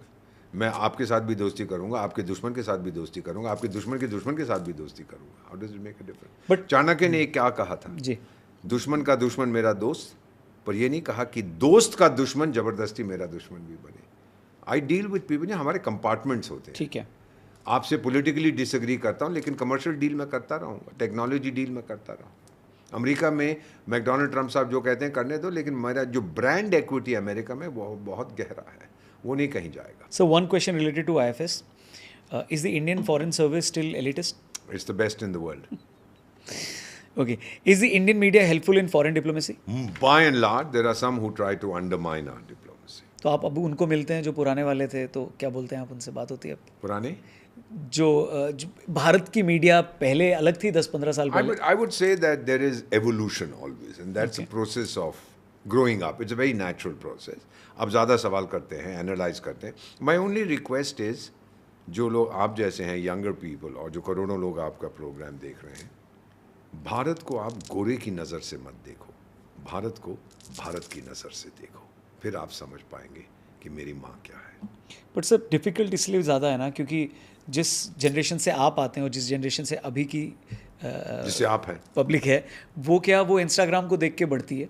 First time उनको ये रियलाइज़ हुआ ऑपरेशन सिंदूर में कि हमको जो फ्रीडम मिली हुई है वो ऐसे ही नहीं मिली हुई है. अचानक से जब उनके सर पे ड्रोन उड़ रहे हैं जम्मू में, जब अचानक से ब्लैकआउट हो जाता है, तब उनको ये समझ में आता है कि इतने साल पहले जब मनोहर पर्रिकर ने S-400 ख़रीदने का डिसीजन लिया तो वो गलत डिसीजन नहीं था. वरना यही जनरेशन उस टाइम ये कहती थी कि आपके डिफेंस सिस्टम में, एयर डिफेंस सिस्टम के लिए इतना खर्चा क्यों, तो हथियार क्यों ख़रीदना है, हर चीज़ में भारत में डिबेट होती है. क्योंकि आप एक बड़े वॉलेटाइल रीजन में हैं. एक तरफ कई बार लोग इसको आर्क ऑफ इस्लामिक इंस्टेबिलिटी भी कहते हैं. एक तरफ आतंकिस्तान है, फिर Afghanistan was not very stable, Myanmar में भी ये समस्या हो रही है, बांग्लादेश में आप देख रहे हैं, नेपाल में दंगा हुआ है, श्रीलंका में आप जानते हैं. We are an island of stability in an ocean of turmoil to some extent. जो सवाल आपने पहला पूछा था मैं भूल गया, क्या पूछा? सो यंगस्टर्स को कैसे ये बताएं कि गोरों की नज़र से नहीं देखना है, भारत की नज़र से देखना है? It is difficult to make them understand this. I think they will understand when as they grow up, as they become more aware. और आप जैसे जो पॉडकास्टर्स हैं, आपको भी यही संदेश देना है ना, that see the rise of India. The defining feature of the 21st century will be the rise and rise and rise of India. Georgia में जब आपका राजदूत था, वहाँ के राष्ट्रपति एडवार्डो शेवनार्डजे गुजर गए हैं. वो सोवियत संघ के आखिरी विदेश मंत्री थे. तो जब मैं अपने चिट्ठी पत्र देने गया था उनको कि accredited as ambassador, तो बातचीत कर रहे थे 10 मिनट के लिए, ऐसे ही कमरे में बैठे थे. मुझे कहने लगे, मिस्टर एम्बेसडर, जो भी व्यक्ति, ह्यूमन बीइंग इस धरती पर पैदा होता है, उसकी 2 मातृभूमि है. एक जहाँ उसका जन्म होता है और दूसरा Bharat. Wow, what a beautiful thing to say. Absolutely. And he was of course much older than I was. I just looked and I said, sir, हमारी परंपरा है, मैं आपके सामने झुक सकता हूँ, can I touch your feet? बोलो, go ahead, I know what it is for you. So thank you. On that note, final question sir. Final but not last. Final but not last. Not ultimate. आपने इतनी बातचीत की है, इतने interviews दिए, इतने podcast दिए, आपका फेवरेट पॉडकास्ट कौन सा था? दिस वन, जो मैं भी कर रहा हूँ. उस व्यक्ति का नाम मैं जानता हूँ जो मेरे सामने बैठा हो, ये छोकरा. He is outstanding, he is brilliant. Sir thank you very much, means a lot. बाकी बिल मैं बाद में भेज दूंगा ये तारीफ करने का. On that note, thank you very much sir. आपसे बहुत बातें हुई, बहुत सारी चीज़ें सीखने को मिली, और मुझे लगता है यंगस्टर्स को इस पॉडकास्ट में बहुत मैसेजेस ऐसे हैं. और एक बार में आपको ये पॉडकास्ट समझ में नहीं आएगा, आपको इसको बार बार देखना पड़ेगा. और इसके कई ऐसे एलिमेंट्स हैं, कई ऐसे हिस्से हैं जो आपको अपने दोस्तों से भी ज़रूर शेयर करनी चाहिए. तो चैनल को सब्सक्राइब करना और इस पॉडकास्ट को अपने दोस्तों से ज़रूर शेयर करना. Mister ambassador, thank you very much. Thank you very much बेटा. God bless you. भगवान आपके साथ रहे हमेशा. Made in Bharat. बस इसी तरह से भारत को. Thank you very much sir. एक जाते वक्त फाइनल थिंग, अगर वो मुझसे पूछता है जब उससे मिलूंगा क्या चाहता है, 3 चीजें मांगूंगा। सुन रहे हो? एक, मेरा जन्म भारत में फिर से हो।